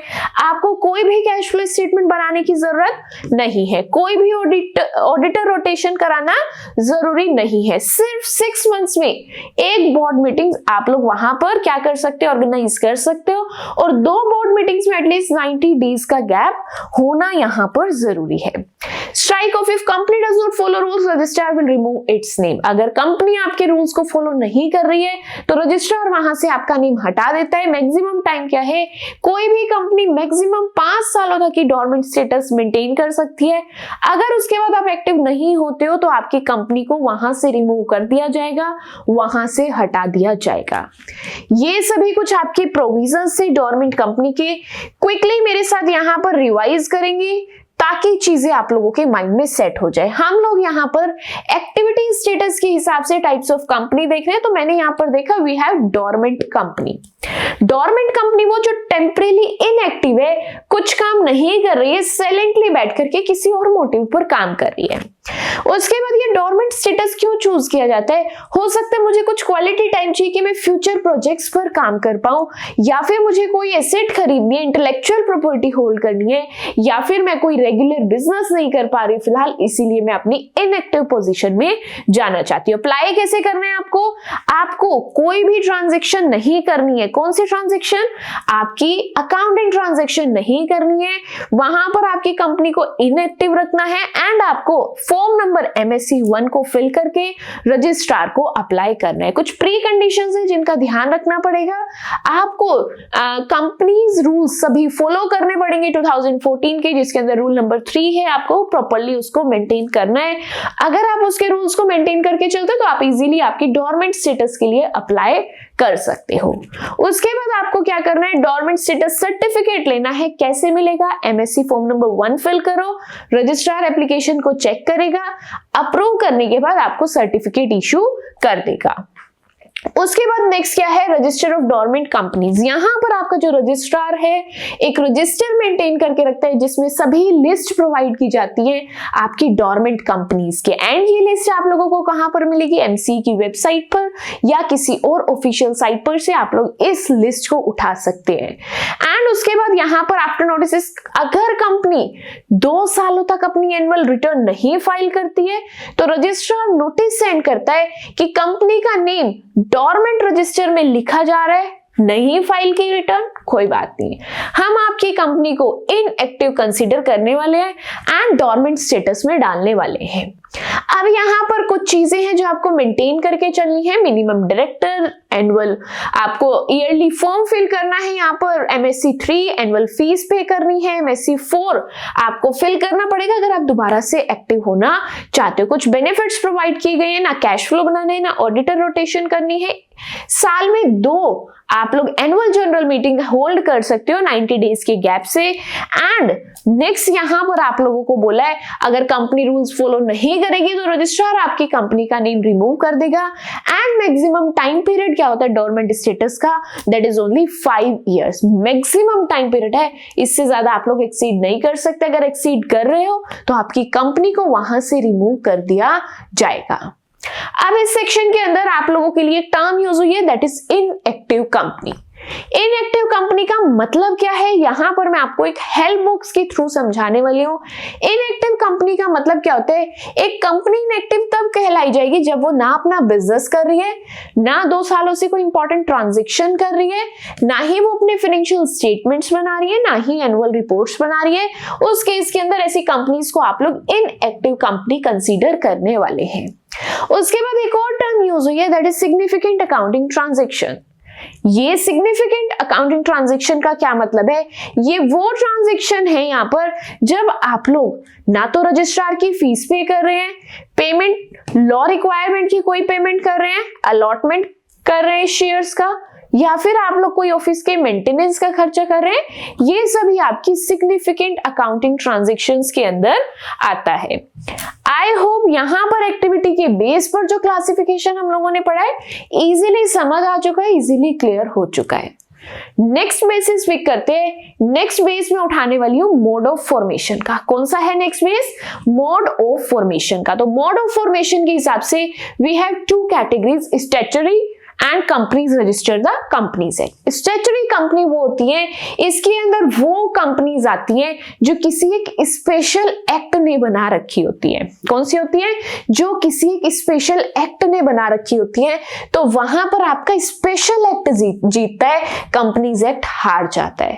Companies registered under companies act में क्या होता है, ये वो हर कंपनी है जो कंपनीज एक्ट के अंदर बनाई जाती है। आपकी स्टैट्यूटरी कंपनी कौन सी होती है, जो किसी स्पेशल एक्ट ने बना रखी होती है। Companies registered under this act, वो कंपनीज है जो आपके कंपनीज एक्ट ने बना रखी है। एग्जांपल देती हूं आपको स्टैट्यूटरी कंपनी का, that is life insurance company, ठीक है, LIC, RBI, ये कुछ एग्जांपल्स हैं आप लोगों की स्टैट्यूटरी कंपनी की। ये बेसिस भी हम लोगों का कंप्लीट होता है। नेक्स्ट बेसिस पिक करते हैं। Next one is on the basis of objective. Objective के बेस पर डिसाइड करते हैं हम लोगों के पास यहाँ पर कौन कौन सी कंपनीज है। First one is licensed company. पहली कंपनी कौन सी है यहाँ पर मेरे पास, दैट इज लाइसेंस्ड कंपनी। ये मेरे सेक्शन 8 के अंदर आती है, इसको हम लोग NPO भी बोलते हैं, नॉन प्रॉफिट ऑर्गेनाइजेशन, या फिर नॉट फॉर प्रॉफिट ऑर्गेनाइजेशन, या फिर नॉन प्रॉफिट मेकिंग एसोसिएशन। बात समझ आ गई। यहां पर ऑब्जेक्टिव के बेस पर we have the first category, that is licensed company, या फिर आप बोल सकते हैं सेक्शन 8 वाली companies, NPOs, non profit making association, non profit organisation, not for profit organisation, ये सब अदर नेम्स हैं। जिस भी नाम से आप लोगों को इजी लगता है आप लोग उसको बुला सकते हैं। स्टार्ट करते हैं। कौन सी ऑर्गेनाइजेशन है, कौन सी कंपनीज है?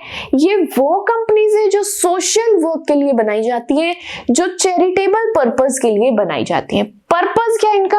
ये लोग एजुकेशन को प्रमोट करना चाहते हैं, ये लोग चैरिटी करना चाहते हैं, सोशल वेलफेयर करना चाहते हैं, एनवायरनमेंट को प्रोटेक्ट करना चाहते हैं, स्पोर्ट्स, आर्ट्स या साइंस के लिए वहां पर लोगों को एनकरेज करना चाहते हैं। इस पर्पस के लिए आप लोगों की licensed company that is section 8 वाली कंपनीज फॉर्म की जाती है। प्रॉफिट अगर हो रहा है तो उसके लिए क्या रूल है उसको भी यहाँ पर समझ लेते हैं। ये जो कंपनीज होती हैं यूजुअली प्रॉफिट पर फोकस नहीं करती हैं, बट अगर कुछ काम कर रहे हैं एंड ड्यूरिंग द वर्क कोई भी प्रॉफिट वो लोग अर्न कर लेते हैं तो वो प्रॉफिट गलती से भी डिविडेंड के तौर पर नहीं बांटेंगे। जो प्रॉफिट वो लोग अर्न करते हैं उस प्रॉफिट को दोबारा से अपने ऑब्जेक्टिव पर ही लगा देते हैं, सोशल वर्क पर ही लगा देते हैं, चैरिटी के लिए, डोनेशन के लिए ही यूज कर लेते हैं। इंपॉर्टेंट पॉइंट्स क्या है? ये हमारी रजिस्टर्ड होती है गवर्नमेंट लाइसेंस से एंड इनको ना लिमिटेड वर्ड यूज करने की जरूरत है ना प्राइवेट लिमिटेड, एंड ये हमारी स्पाइस प्लस INC 32 के अंदर रजिस्टर्ड होती है। ये है हमारी लाइसेंस्ड कंपनी। इजी लगा? ये वो कंपनीज हैं जिसको हम लोग सोशल वर्क के लिए, चैरिटेबल पर्पस के लिए हम लोग फॉर्म करते हैं, बनाते हैं। एजुकेशन प्रमोट करनी है, charity, sports, social welfare, environment protection, ये सभी पर्पसेस हैं। अगर प्रॉफिट अर्न करते हो तो प्रॉफिट आपको डिविडेंड के तौर पर नहीं बांटना है, प्रॉफिट आपके ऑब्जेक्टिव को पूरा करने में ही आप लोगों को इसको यहाँ पर यूज करना है। क्लियर हो रहा है? अब यहाँ पर नेक्स्ट इसके कैरेक्टरिस्टिक्स की बात करते हैं। यहाँ पर बोला गया अगर आपका कोई पार्टनरशिप बिजनेस है, अगर कोई आपकी पार्टनरशिप फर्म है, वो आपकी लाइसेंस्ड कंपनी का एक मेंबर बन सकती है। उसके बाद यहाँ पर आपके बिना गवर्नमेंट अप्रूवल के आप आपका ना MOA चेंज कर सकते हो ना ही AOA चेंज कर सकते हो। पार्टनरशिप फर्म आपकी लाइसेंस्ड कंपनी का मेंबर बन सकते हैं। उसके बाद आप बिना गवर्नमेंट के अप्रूवल के ना MOA को चेंज कर सकते हो ना ही AOA को चेंज कर सकते हो। अब आपकी जो लाइसेंस्ड कंपनी, इनको कुछ रिलैक्सेशंस गिवन है, कुछ एग्जेम्पशंस गिवन है। क्या क्या है? आपको सिर्फ और सिर्फ 14 डेज का नोटिस देना पड़ेगा अगर आप जनरल मीटिंग वहां पर ऑर्गेनाइज करना चाहते हो। यूजुअली क्या टाइम होता है? 21 डेज, बट आपकी लाइसेंस्ड कंपनी है तो आपको कितना टाइम पीरियड है? दैट इज ओनली यहाँ पर आपका 14 डेज। कितना होता है आप लोगों का? That is only 14 days. 6 months में खाली एक ही बोर्ड मीटिंग आप लोगों को ऑर्गेनाइज करनी है एंड यहाँ पर कोई भी नॉमिनेशन या रेम्यूनरेशन कमेटी की जरूरत नहीं है। नेक्स्ट आगे बढ़ते हैं। अब बात करते हैं कन्वर्जन इनटू सेक्शन 8 कंपनी। क्या कोई आपकी सेक्शन 8 कंपनी में कन्वर्जन करा सकता है? एक नॉर्मल कंपनी अगर गवर्नमेंट अप्रूवल ले लेती है, सभी कंडीशंस को पूरा कर लेती है, तो वो आपकी सेक्शन 8 कंपनी में कन्वर्ट हो जाती है। दैट मीन्स आपके NPO में वो इजीली वहां पर कन्वर्ट हो सकती है। बात करते हैं लाइसेंस के कैंसिलेशन की। गवर्नमेंट आपके लाइसेंस को कैंसिल कर देगी अगर आप आपके रूल्स को तोड़ रहे हो, कंडीशंस पूरी नहीं कर रहे हो, फ्रॉड कर रहे हो, या कैंसिलेशन के बाद यहां पर आप लोग कैंसिलेशन से पहले आपके पर्पस को पूरा नहीं कर रहे हो। अब इन केस गवर्नमेंट आपके लाइसेंस को कैंसिल कर देती है तो कैंसिलेशन के बाद आपको क्या करना है? आपकी कंपनी एक नॉर्मल कंपनी बन जाएगी एंड उसको अब वहां पर limited and private limited term का यूज करना है। पॉइंट समझ आ गया? किसकी बात कर रहे हैं? लाइसेंस्ड कंपनी की। लाइसेंस्ड कंपनी मतलब सेक्शन 8 वाली कंपनीज यानी कि NPOs की बात कर रहे हैं। कैंसिलेशन हो जाएगा अगर आपने इसके रूल्स को फॉलो ना किया, कंडीशंस पूरी ना की या फिर फ्रॉड कर दिया, तो आपके सेक्शन 8 के लाइसेंस को कैंसिल करके आपकी कंपनी को एक नॉर्मल कंपनी बना दिया जाएगा एंड उसके बाद आपको आपकी कंपनी के नाम के बाद limited and private limited word का यूज करना पड़ेगा। अब यहां पर क्या करना है? इस केस के अंदर गवर्नमेंट के पास कुछ स्पेशल पावर है। गवर्नमेंट जब चाहे आपकी कंपनी को बंद कर सकती है, या गवर्नमेंट को नजर आ रहा है कि दो सेम ही तरह की सेक्शन 8 वाली कंपनीज हैं जो सेम ही नेचर का काम कर रही हैं, तो गवर्नमेंट यहां पर आपको बोल सकता है कि आप दोनों कंपनीज को यहां पर मर्ज हो जाना चाहिए। कंपनी को क्लोज करने के बाद इन केस आपके पास कोई पैसा या कोई एसेट बच जाती है, वो एसेट या वो पैसा आपको क्या करना है, आपको सिमिलर नेचर की कंपनी को ट्रांसफर कर देना है जो आपकी सेक्शन 8 के अंदर आती है। कंपनी क्लोज करने के बाद कोई भी एसेट बचती है, कोई भी पैसा बचता है, तो वो सभी पैसा एंड एसेट आप सिमिलर नेचर की कंपनी को ट्रांसफर कर देंगे जो कंपनी आपकी सेक्शन 8 के अंदर आती है। उसके बाद आपका लाइसेंस रिवोकेशन से रिलेटेड यहां पर कॉन्सेप्ट है, अगर आप रूल्स ब्रेक करते हो तो गवर्नमेंट आपकी कंपनी नॉर्मल कंपनी में कन्वर्ट कर देगी एंड आपकी कंपनी को वहां पर बंद करने का बोल देगी। क्लोज करने के बाद कुछ भी डेट है, कुछ भी एसेट है, एसेट से जो भी पैसा आएगा पहले डेट्स पे किए जाएंगे, उसके बाद कोई भी एसेट या पैसा बचता है कहां पर जाने वाला है, वो सारा पैसा सिमिलर नेचर की कंपनी को जाने वाला है जो सेक्शन 8 के अंदर फॉर्म्ड है। पेनल्टी क्या है, यहां पर आपको सेक्शन 447 के हिसाब से आपके अगेंस्ट एक्शन लिया जाएगा अगर आप लोग यहां पर कोई भी फ्रॉड या कोई भी आप लोग गलत एक्टिविटी को करते हैं। यहां पर आई होप आप लोगों को बहुत अच्छे से समझ आया है कौन सी कंपनी की बात करते हैं। ऑब्जेक्टिव के हिसाब से यहां पर हम लोगों ने फर्स्ट कैटेगरी कौन सी देखी, that is licensed company. First company कौन सी थी, दैट इज लाइसेंस्ड कंपनी।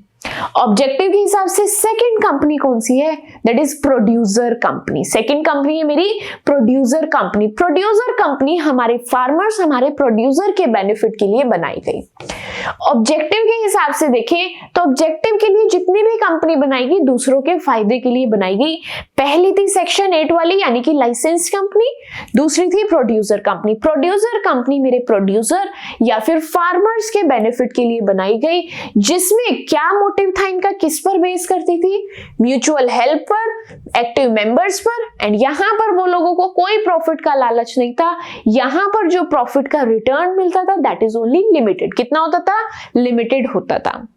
अब इस कंपनी का ऑब्जेक्ट क्या था, प्रोड्यूसर कंपनी सिर्फ और सिर्फ अपने मेंबर्स के फायदे के लिए काम करती थी। और मेंबर कौन है प्रोड्यूसर कंपनी के, उसके फार्मर्स। कौन थे प्रोड्यूसर कंपनी के मेंबर्स, उसके फार्मर्स। अब यहां पर हम लोगों को देखना है ये जो प्रोड्यूसर कंपनी है ये कंपनी काम क्या क्या करती है, यानी कि मेन एक्टिविटीज क्या क्या है मेरी प्रोड्यूसर कंपनी की। तो मेरी producer company production and selling का काम करती है। किसका काम करती है, प्रोडक्शन एंड सेलिंग का काम करती है। ये लोग चीजों को प्रोड्यूस करते हैं, कलेक्ट करते हैं, ग्रेड करके, स्टोर करके सेल करते हैं एंड एक्सपोर्ट करते हैं।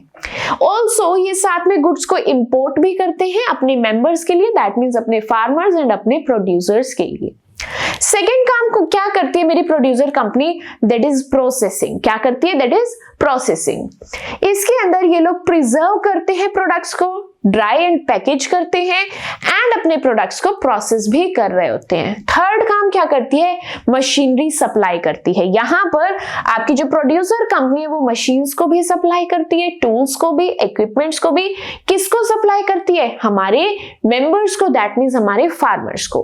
नेक्स्ट चीज है एजुकेशन। यहां पर प्रोड्यूसर कंपनी आपको एजुकेशन भी प्रोवाइड करती है। ये अपने फार्मर्स को, अपने प्रोड्यूसर्स को चीजों के बारे में सिखाती है, म्यूचुअल हेल्प करना सिखाती है, एक दूसरे के साथ कॉपरेशन कैसे बना करके रखना है ये चीज भी वहां पर सिखाती है।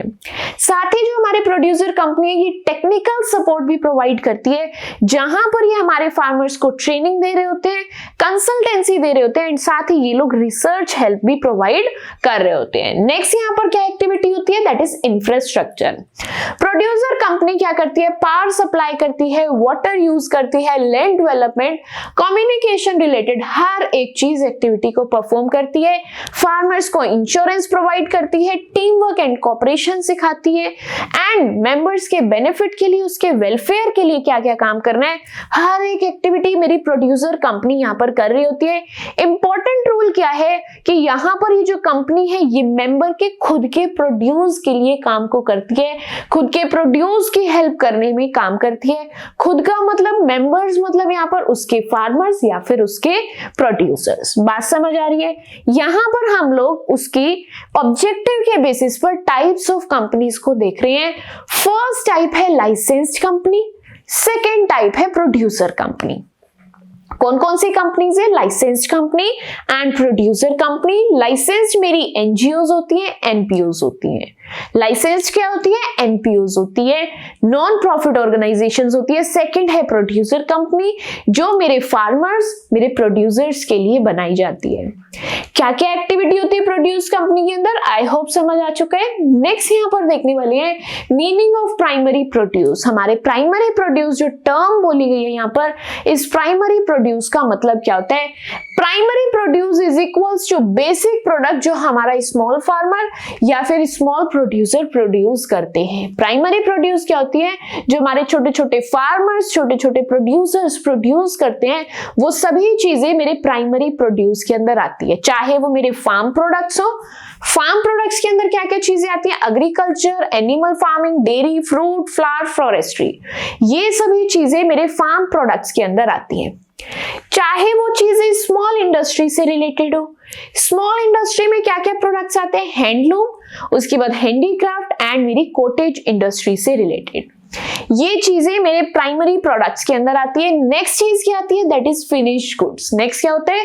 फिनिश गुड, जो भी चीज आपकी फिनिश हो चुकी है, रेडी टू सेल है, वो चीजें आपकी फिनिश गुड्स में आती है। एंड अगर उससे कोई भी बाय प्रोडक्ट निकलता है, वो चीज भी आपके प्राइमरी प्रोड्यूस के अंदर आ जाती है। अगर कोई सपोर्टेड प्रोडक्ट है, कोई भी सपोर्टेड प्रोड्यूस है, लाइक टूल्स हो गए, पैकेजिंग हो गई, ये भी आपके प्राइमरी प्रोड्यूस के अंदर आती है। इंप्रूवमेंट एक्टिविटीज, जैसे कि आपके प्रोडक्शन इंक्रीज करने के लिए, क्वालिटी इंक्रीज करने के लिए जो चीजें होती है, वो भी आपके प्राइमरी प्रोड्यूस के अंदर ही आती है। चीजें क्लियर हो रही है? प्रोडक्शन कंपनी की बात हो रही है, प्रोड्यूसर कंपनी कौन सी होती है उसके बारे में डिटेल डिस्कशन हम लोग कर रहे हैं। अब यहाँ पर बात हो रही है प्रोड्यूसर कंपनी को कौन बनाता है एंड ये कैसे रजिस्टर होती है, इसके बारे में यहाँ पर डिस्कस करने वाले हैं। कौन बनाते हैं प्रोड्यूसर कंपनी? मिनिमम 10 प्रोड्यूसर, 10 लोग मिलकर के, या फिर 2 प्रोड्यूसर इंस्टीट्यूशन मिलकर के, या दोनों का मिक्सचर, ये लोग मिलकर के प्रोड्यूसर कंपनी को बना सकते हैं। कौन कौन? या तो आपके पास 10 प्रोड्यूसर होने चाहिए, या 2 प्रोड्यूसर इंस्टीट्यूशन होने चाहिए, या दोनों का मिक्सचर होना चाहिए। ये सब लोग साथ में मिलकर के प्रोड्यूसर कंपनी को बनाते हैं। रजिस्ट्रेशन के लिए क्या करना पड़ेगा? आपके रजिस्ट्रार को डॉक्यूमेंट सबमिट करने पड़ेंगे। अगर सभी डॉक्यूमेंट वहां पर सही होते हैं, करेक्ट होते हैं, तो आप लोगों को सर्टिफिकेट ऑफ इनकॉर्पोरेशन वहां पर प्रोवाइड करा दिया जाएगा। उसके बाद नेक्स्ट लायबिलिटी की बात करते हैं, तो जो प्रोड्यूसर कंपनी के मेंबर्स हैं उनकी लायबिलिटी लिमिटेड है एंड वो सिर्फ उतने ही लायबल है जितनी उनकी शेयर की अनपेड अमाउंट है। दैट मींस यहां पर समराइज करें तो उनका रिस्क जो होता है वो लिमिटेड होता है। उसके बाद प्रमोटर एक्सपेंसेस की बात करें तो जितने भी सेटअप एक्सपेंसेस होते हैं कंपनी उसको रीपे करती है, बट यस उसको अप्रूवल की जरूरत होती है जब भी उसकी फर्स्ट मीटिंग को होल्ड ऑन किया जाता है। जब भी उसकी फर्स्ट मीटिंग की जाती है वहां पर उसके अप्रूवल की सख्त जरूरत होती है। टाइप ऑफ कंपनी की बात करें तो ये जो आपकी प्रोड्यूसर कंपनी है प्राइवेट लिमिटेड कंपनी की तरह कंसीडर की जाती है, बट यहाँ पर ना मेंबर्स की कोई लिमिट है, ना ही ये कभी आपकी पब्लिक कंपनी बन सकती है। किसकी बात कर रहे थे? प्रोड्यूसर कंपनी की यहाँ पर हम लोग बात कर रहे थे। आई होप बहुत अच्छे से समझ आया है, बहुत अच्छे से क्लियर हुआ है। नेक्स्ट यहाँ पर हम लोग देखने वाले difference between the producer company and the private company. क्या देखना है? Producer company and private company के अंदर क्या क्या डिफरेंस है, ये डिफरेंस को यहाँ से हम लोग क्लियर करने वाले हैं। बात करें अगर प्रोड्यूसर कंपनी की, तो प्रोड्यूसर कंपनी का पर्पस क्या होता है? प्रोड्यूसर्स के बेनिफिट करने का। क्या पर्पस होता है? कि हम लोग हमारे फार्मर का, हमारे प्रोड्यूसर्स का यहां पर बेनिफिट कर सके। लेकिन प्राइवेट कंपनी का पर्पस क्या होता है? प्रॉफिट अर्न करना। उसके बाद प्रिंसिपल की बात करें तो प्रोड्यूसर कंपनी कौन से प्रिंसिपल यूज करती है? एक दूसरे की हेल्प करना, एक दूसरे के साथ कोऑपरेशन रखना। वेयरएज प्राइवेट कंपनी हर एक चीज में आंख बंद करके सिर्फ और सिर्फ किसकी तरफ भागती है? प्रॉफिट कमाने की तरफ भाग रही होती है। Third thing is members. यहां पर आपकी प्रोड्यूसर कंपनी में मेंबर्स कौन होते हैं? खाली प्रोड्यूसर्स। Whereas प्राइवेट कंपनी में any person can be the member of the private company. Next है मिनिमम मेंबर्स की बात करें तो प्रोड्यूसर कंपनी के लिए मिनिमम या तो 10 इंडिविजुअल्स होने चाहिए या फिर 2 प्रोड्यूसर्स इंस्टीट्यूशंस होने चाहिए। नेक्स्ट प्राइवेट कंपनी की बात करें तो प्राइवेट कंपनी के अंदर आप लोगों के पास मिनिमम 2 मेंबर्स होने की जरूरत है। प्रोड्यूसर कंपनी के अंदर मैक्सिमम कोई लिमिट नहीं है, वेयर एज प्राइवेट कंपनी के अंदर मैक्सिमम 200 मेंबर्स आप लोगों के पास होने चाहिए। डायरेक्टर्स की बात करें तो प्रोड्यूसर कंपनी में मिनिमम 5 डायरेक्टर्स, मैक्सिमम 15 डायरेक्टर्स होने चाहिए, वेयर एज प्राइवेट कंपनी के अंदर मिनिमम 2 डायरेक्टर्स, मैक्सिमम 15 डायरेक्टर्स आप लोगों के पास होने चाहिए। अब बात करते हैं प्रॉफिट डिस्ट्रीब्यूशन की।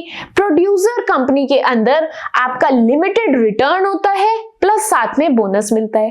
प्राइवेट कंपनी में आपको प्रॉफिट के बेस पर आपको डिविडेंड अलाउ किया जाता है। शेयर्स ट्रांसफर करने की बात करें तो प्रोड्यूसर कंपनी के शेयर्स को ट्रांसफर करना रिस्ट्रिक्टेड होता है, प्राइवेट कंपनी में भी रिस्ट्रिक्टेड होता है। लॉ की बात करें तो कंपनीज एक्ट की सेक्शन 378A 378ZU आपके प्रोड्यूसर कंपनी के लिए है, वेयर एज कंपनीज एक्ट 2013 आप लोगों की प्राइवेट कंपनी के लिए बोला गया है। टाइप की बात करें तो producer company always private type की होती है एंड आपकी जो प्राइवेट कंपनी है वो तो प्राइवेट आपकी कंपनी होती ही है। That's it, I hope बहुत अच्छे से समझ आया है, बहुत अच्छे से आप लोगों को यहाँ पर चीजें सिंप्लीफाई हो रही हैं। नेक्स्ट यहाँ पर माइंड में क्वेश्चन आता है कि क्या कोई inter state cooperative society producer company में कन्वर्ट हो सकती है या फिर नहीं। अप्लाई कौन कर सकते हैं? कोई भी कोऑपरेटिव सोसाइटी जो एक स्टेट से ज्यादा स्टेट में काम कर रही है वो अपने आप को प्रोड्यूसर कंपनी में कन्वर्ट कर सकती है, जिसके लिए उसको एक स्पेशल रेजोल्यूशन पास करना पड़ेगा जिसमें 2/3 मेंबर का अप्रूवल होना चाहिए, डायरेक्टर्स एंड सीईओ की इंफॉर्मेशन होनी चाहिए, मेंबर्स की लिस्ट होनी चाहिए एंड आपके पास प्रूफ होना चाहिए उन एक्टिविटीज का जो आपके प्रोड्यूसर कंपनी से मैच करती है, डिक्लेरेशन होना चाहिए आपके डायरेक्टर्स का। उसके बाद बात करें कन्वर्जन के बाद आपकी ये जो इंटरस्टेट कोऑपरेटिव सोसाइटीज को नाम चेंज करना पड़ेगा, that will be producer company limited, उसको ये वर्ड अपने नाम में ऐड ऑन करना पड़ेगा। अप्रूवल की बात करें तो रजिस्ट्रार आपकी एप्लीकेशन को चेक करके विद इन 30 डेज आपको अप्रूवल देगा एंड यहाँ पर कुछ एग्जाम्पल है, आप लोग स्क्रीन पर देख सकते हैं। दीज आर द एग्जाम्पल्स जिन्होंने आप अपनी कंपनीज को यहाँ पर कोऑपरेटिव से प्रोड्यूसर कंपनी के अंदर कन्वर्ट किया है या फिर ये खुद एक प्रोड्यूसर कंपनी के अंदर आती है। अब ये जो हमारे प्रोड्यूसर कंपनी है इसने हमारे मेंबर्स को कौन कौन से बेनिफिट्स प्रोवाइड किए हैं इसको यहाँ पर देखते हैं। सबसे पहले बात करते हैं यहाँ पर जो भी गुड्स हमारे मेंबर सप्लाई करते हैं उनको उनकी पेमेंट, उनका पैसा टाइमली प्रोवाइड किया जाता है। फर्स्ट पेमेंट इमीडिएटली करते हैं, रिमेनिंग अमाउंट हम लोग धीरे धीरे चल के देते रहते हैं। बात करते हैं नेक्स्ट बेनिफिट की तो मेंबर को शेयर्स पर लिमिटेड रिटर्न मिलता है, ज्यादा हाई प्रॉफिट नहीं मिलता, मे गेट ऑल्सो यहाँ पर उनको बोनस भी मिल रहा होता है। रिटर्न उनका लिमिटेड है बट यस फिक्स्ड है, रिस्क यहाँ पर कम है। उसके बाद कुछ अलग से एक्स्ट्रा प्रॉफिट भी यहाँ पर उनको दिया जाता है, जितना भी जिस मेंबर ने कंट्रीब्यूट कर रखा होता है उसके हिसाब से इनको एक एक्स्ट्रा बोनस भी प्रोवाइड किया जाता है, चाहे कैश की फॉर्म में हो, चाहे शेयर्स की फॉर्म में हो, चाहे दोनों का कॉम्बिनेशन हो। उसके बाद नेक्स्ट एंड यहाँ पर बात करते हैं last one, that is on the basis of listing status. Listing status के हिसाब से हमारे पास कौन सी कंपनीज हैं, दैट इज लिस्टेड कंपनीज। कौन सी हैं? That is listed companies. एक कंपनी लिस्टेड कंपनी कब कहलाई जाएगी? अगर उसने अपने शेयर्स, अपनी सिक्योरिटीज स्टॉक एक्सचेंज में लिस्ट किए हुए हैं, दैट मींस वो हमारी लिस्टेड कंपनीज होती हैं। कौन कौन सी कंपनीज लिस्टेड नहीं होती? मेरी पब्लिक कंपनीज लिस्टेड कंपनी यहां पर कब नहीं होगी? अगर इक्विटी शेयर उसने लिस्ट नहीं कर रखे हैं, सिर्फ डेट या फिर प्रेफरेंस शेयर ही लिस्टेड है, तो वो फिर भी लिस्टेड कंपनी के अंदर नहीं आएगी। उसके बाद प्राइवेट कंपनी किसी भी हालत में वो यहां पर लिस्टेड कंपनी में नहीं आएगी। फॉरेन लिस्टेड कंपनीज, जो कंपनीज इंडिया से बाहर लिस्ट आउट है, इंडिया में नहीं है, वो इंडिया की लिस्टेड कंपनीज के अंदर कंसीडर नहीं होंगी। ये थी हमारी सभी types of the companies on the different अलग अलग बेसिस के हिसाब से यहां पर हम लोगों ने टाइप्स ऑफ कंपनीज के बारे में समझा। आई होप हर एक टाइप आप लोगों को बहुत अच्छे से समझ आया, बहुत अच्छे से क्लियर हुआ है। सिंप्लीफाइड फॉर्म में हम लोगों ने समझने का ट्राई किया। ये सिंप्लीफाइड फॉर्म को अपनी लैंग्वेज में कन्वर्ट करके फ्रेम करके आप लोग आपके आंसर्स को बहुत अच्छे से फ्रेम कर सकते हैं। आई होप माइंड में कोई भी डाउट नहीं होगा। होगा, बट स्टिल कोई भी डाउट है आप लोग आपके डाउट्स को कमेंट सेक्शन में पूछ सकते हैं, ताकि वहां पर मैं आप लोगों के डाउट्स को बहुत अच्छे से सोल्व कर पाऊं, बहुत अच्छे से क्लियर कर पाऊं। साथ ही इस वीडियो के अंदर हम लोगों ने जितना भी पढ़ा है इसके नोट्स आप लोगों को टेलीग्राम चैनल पर मिल जाएंगे, एंड टेलीग्राम चैनल का लिंक आप लोगों को डिस्क्रिप्शन बॉक्स में मिलने वाला है। लिंक को टैप करके टेलीग्राम चैनल को ज्वाइन करके आप लोग आपके नोट्स को डाउनलोड कर सकते हैं, एंड आपके हर एक कॉन्सेप्ट को बहुत अच्छे से रिवाइज एंड रिकॉल कर सकते हैं। साथ ही अगर अभी तक आप लोगों ने कंपनी लॉ की प्रीवियस वीडियोस को नहीं कवर किया है तो कंपनी लॉ की कंप्लीट प्लेलिस्ट का लिंक आप लोगों को डिस्क्रिप्शन बॉक्स में मिल जाएगा। लिंक को टैप करके आप आपके कंपनी लॉ के सब्जेक्ट को बहुत अच्छे से सीक्वेंस एंड सीरीज से कंप्लीट कर सकते हैं। साथ ही आपको कंपनी लॉ पढ़ने के लिए ये जो सिंप्लीफाइड फॉर्म हम लोगों ने यूज की है, ये आपको इंटरेस्टिंग लगी है, इजी लगी है या फिर नहीं, रिव्यू कमेंट सेक्शन में जरूर शेयर करना। एंड वीडियो पसंद आई तो don't forget to like my video and subscribe to my channel which is chapter commerce. That's it for today's video. मिलते हैं आपसे नेक्स्ट वीडियो के अंदर। Till then bye bye.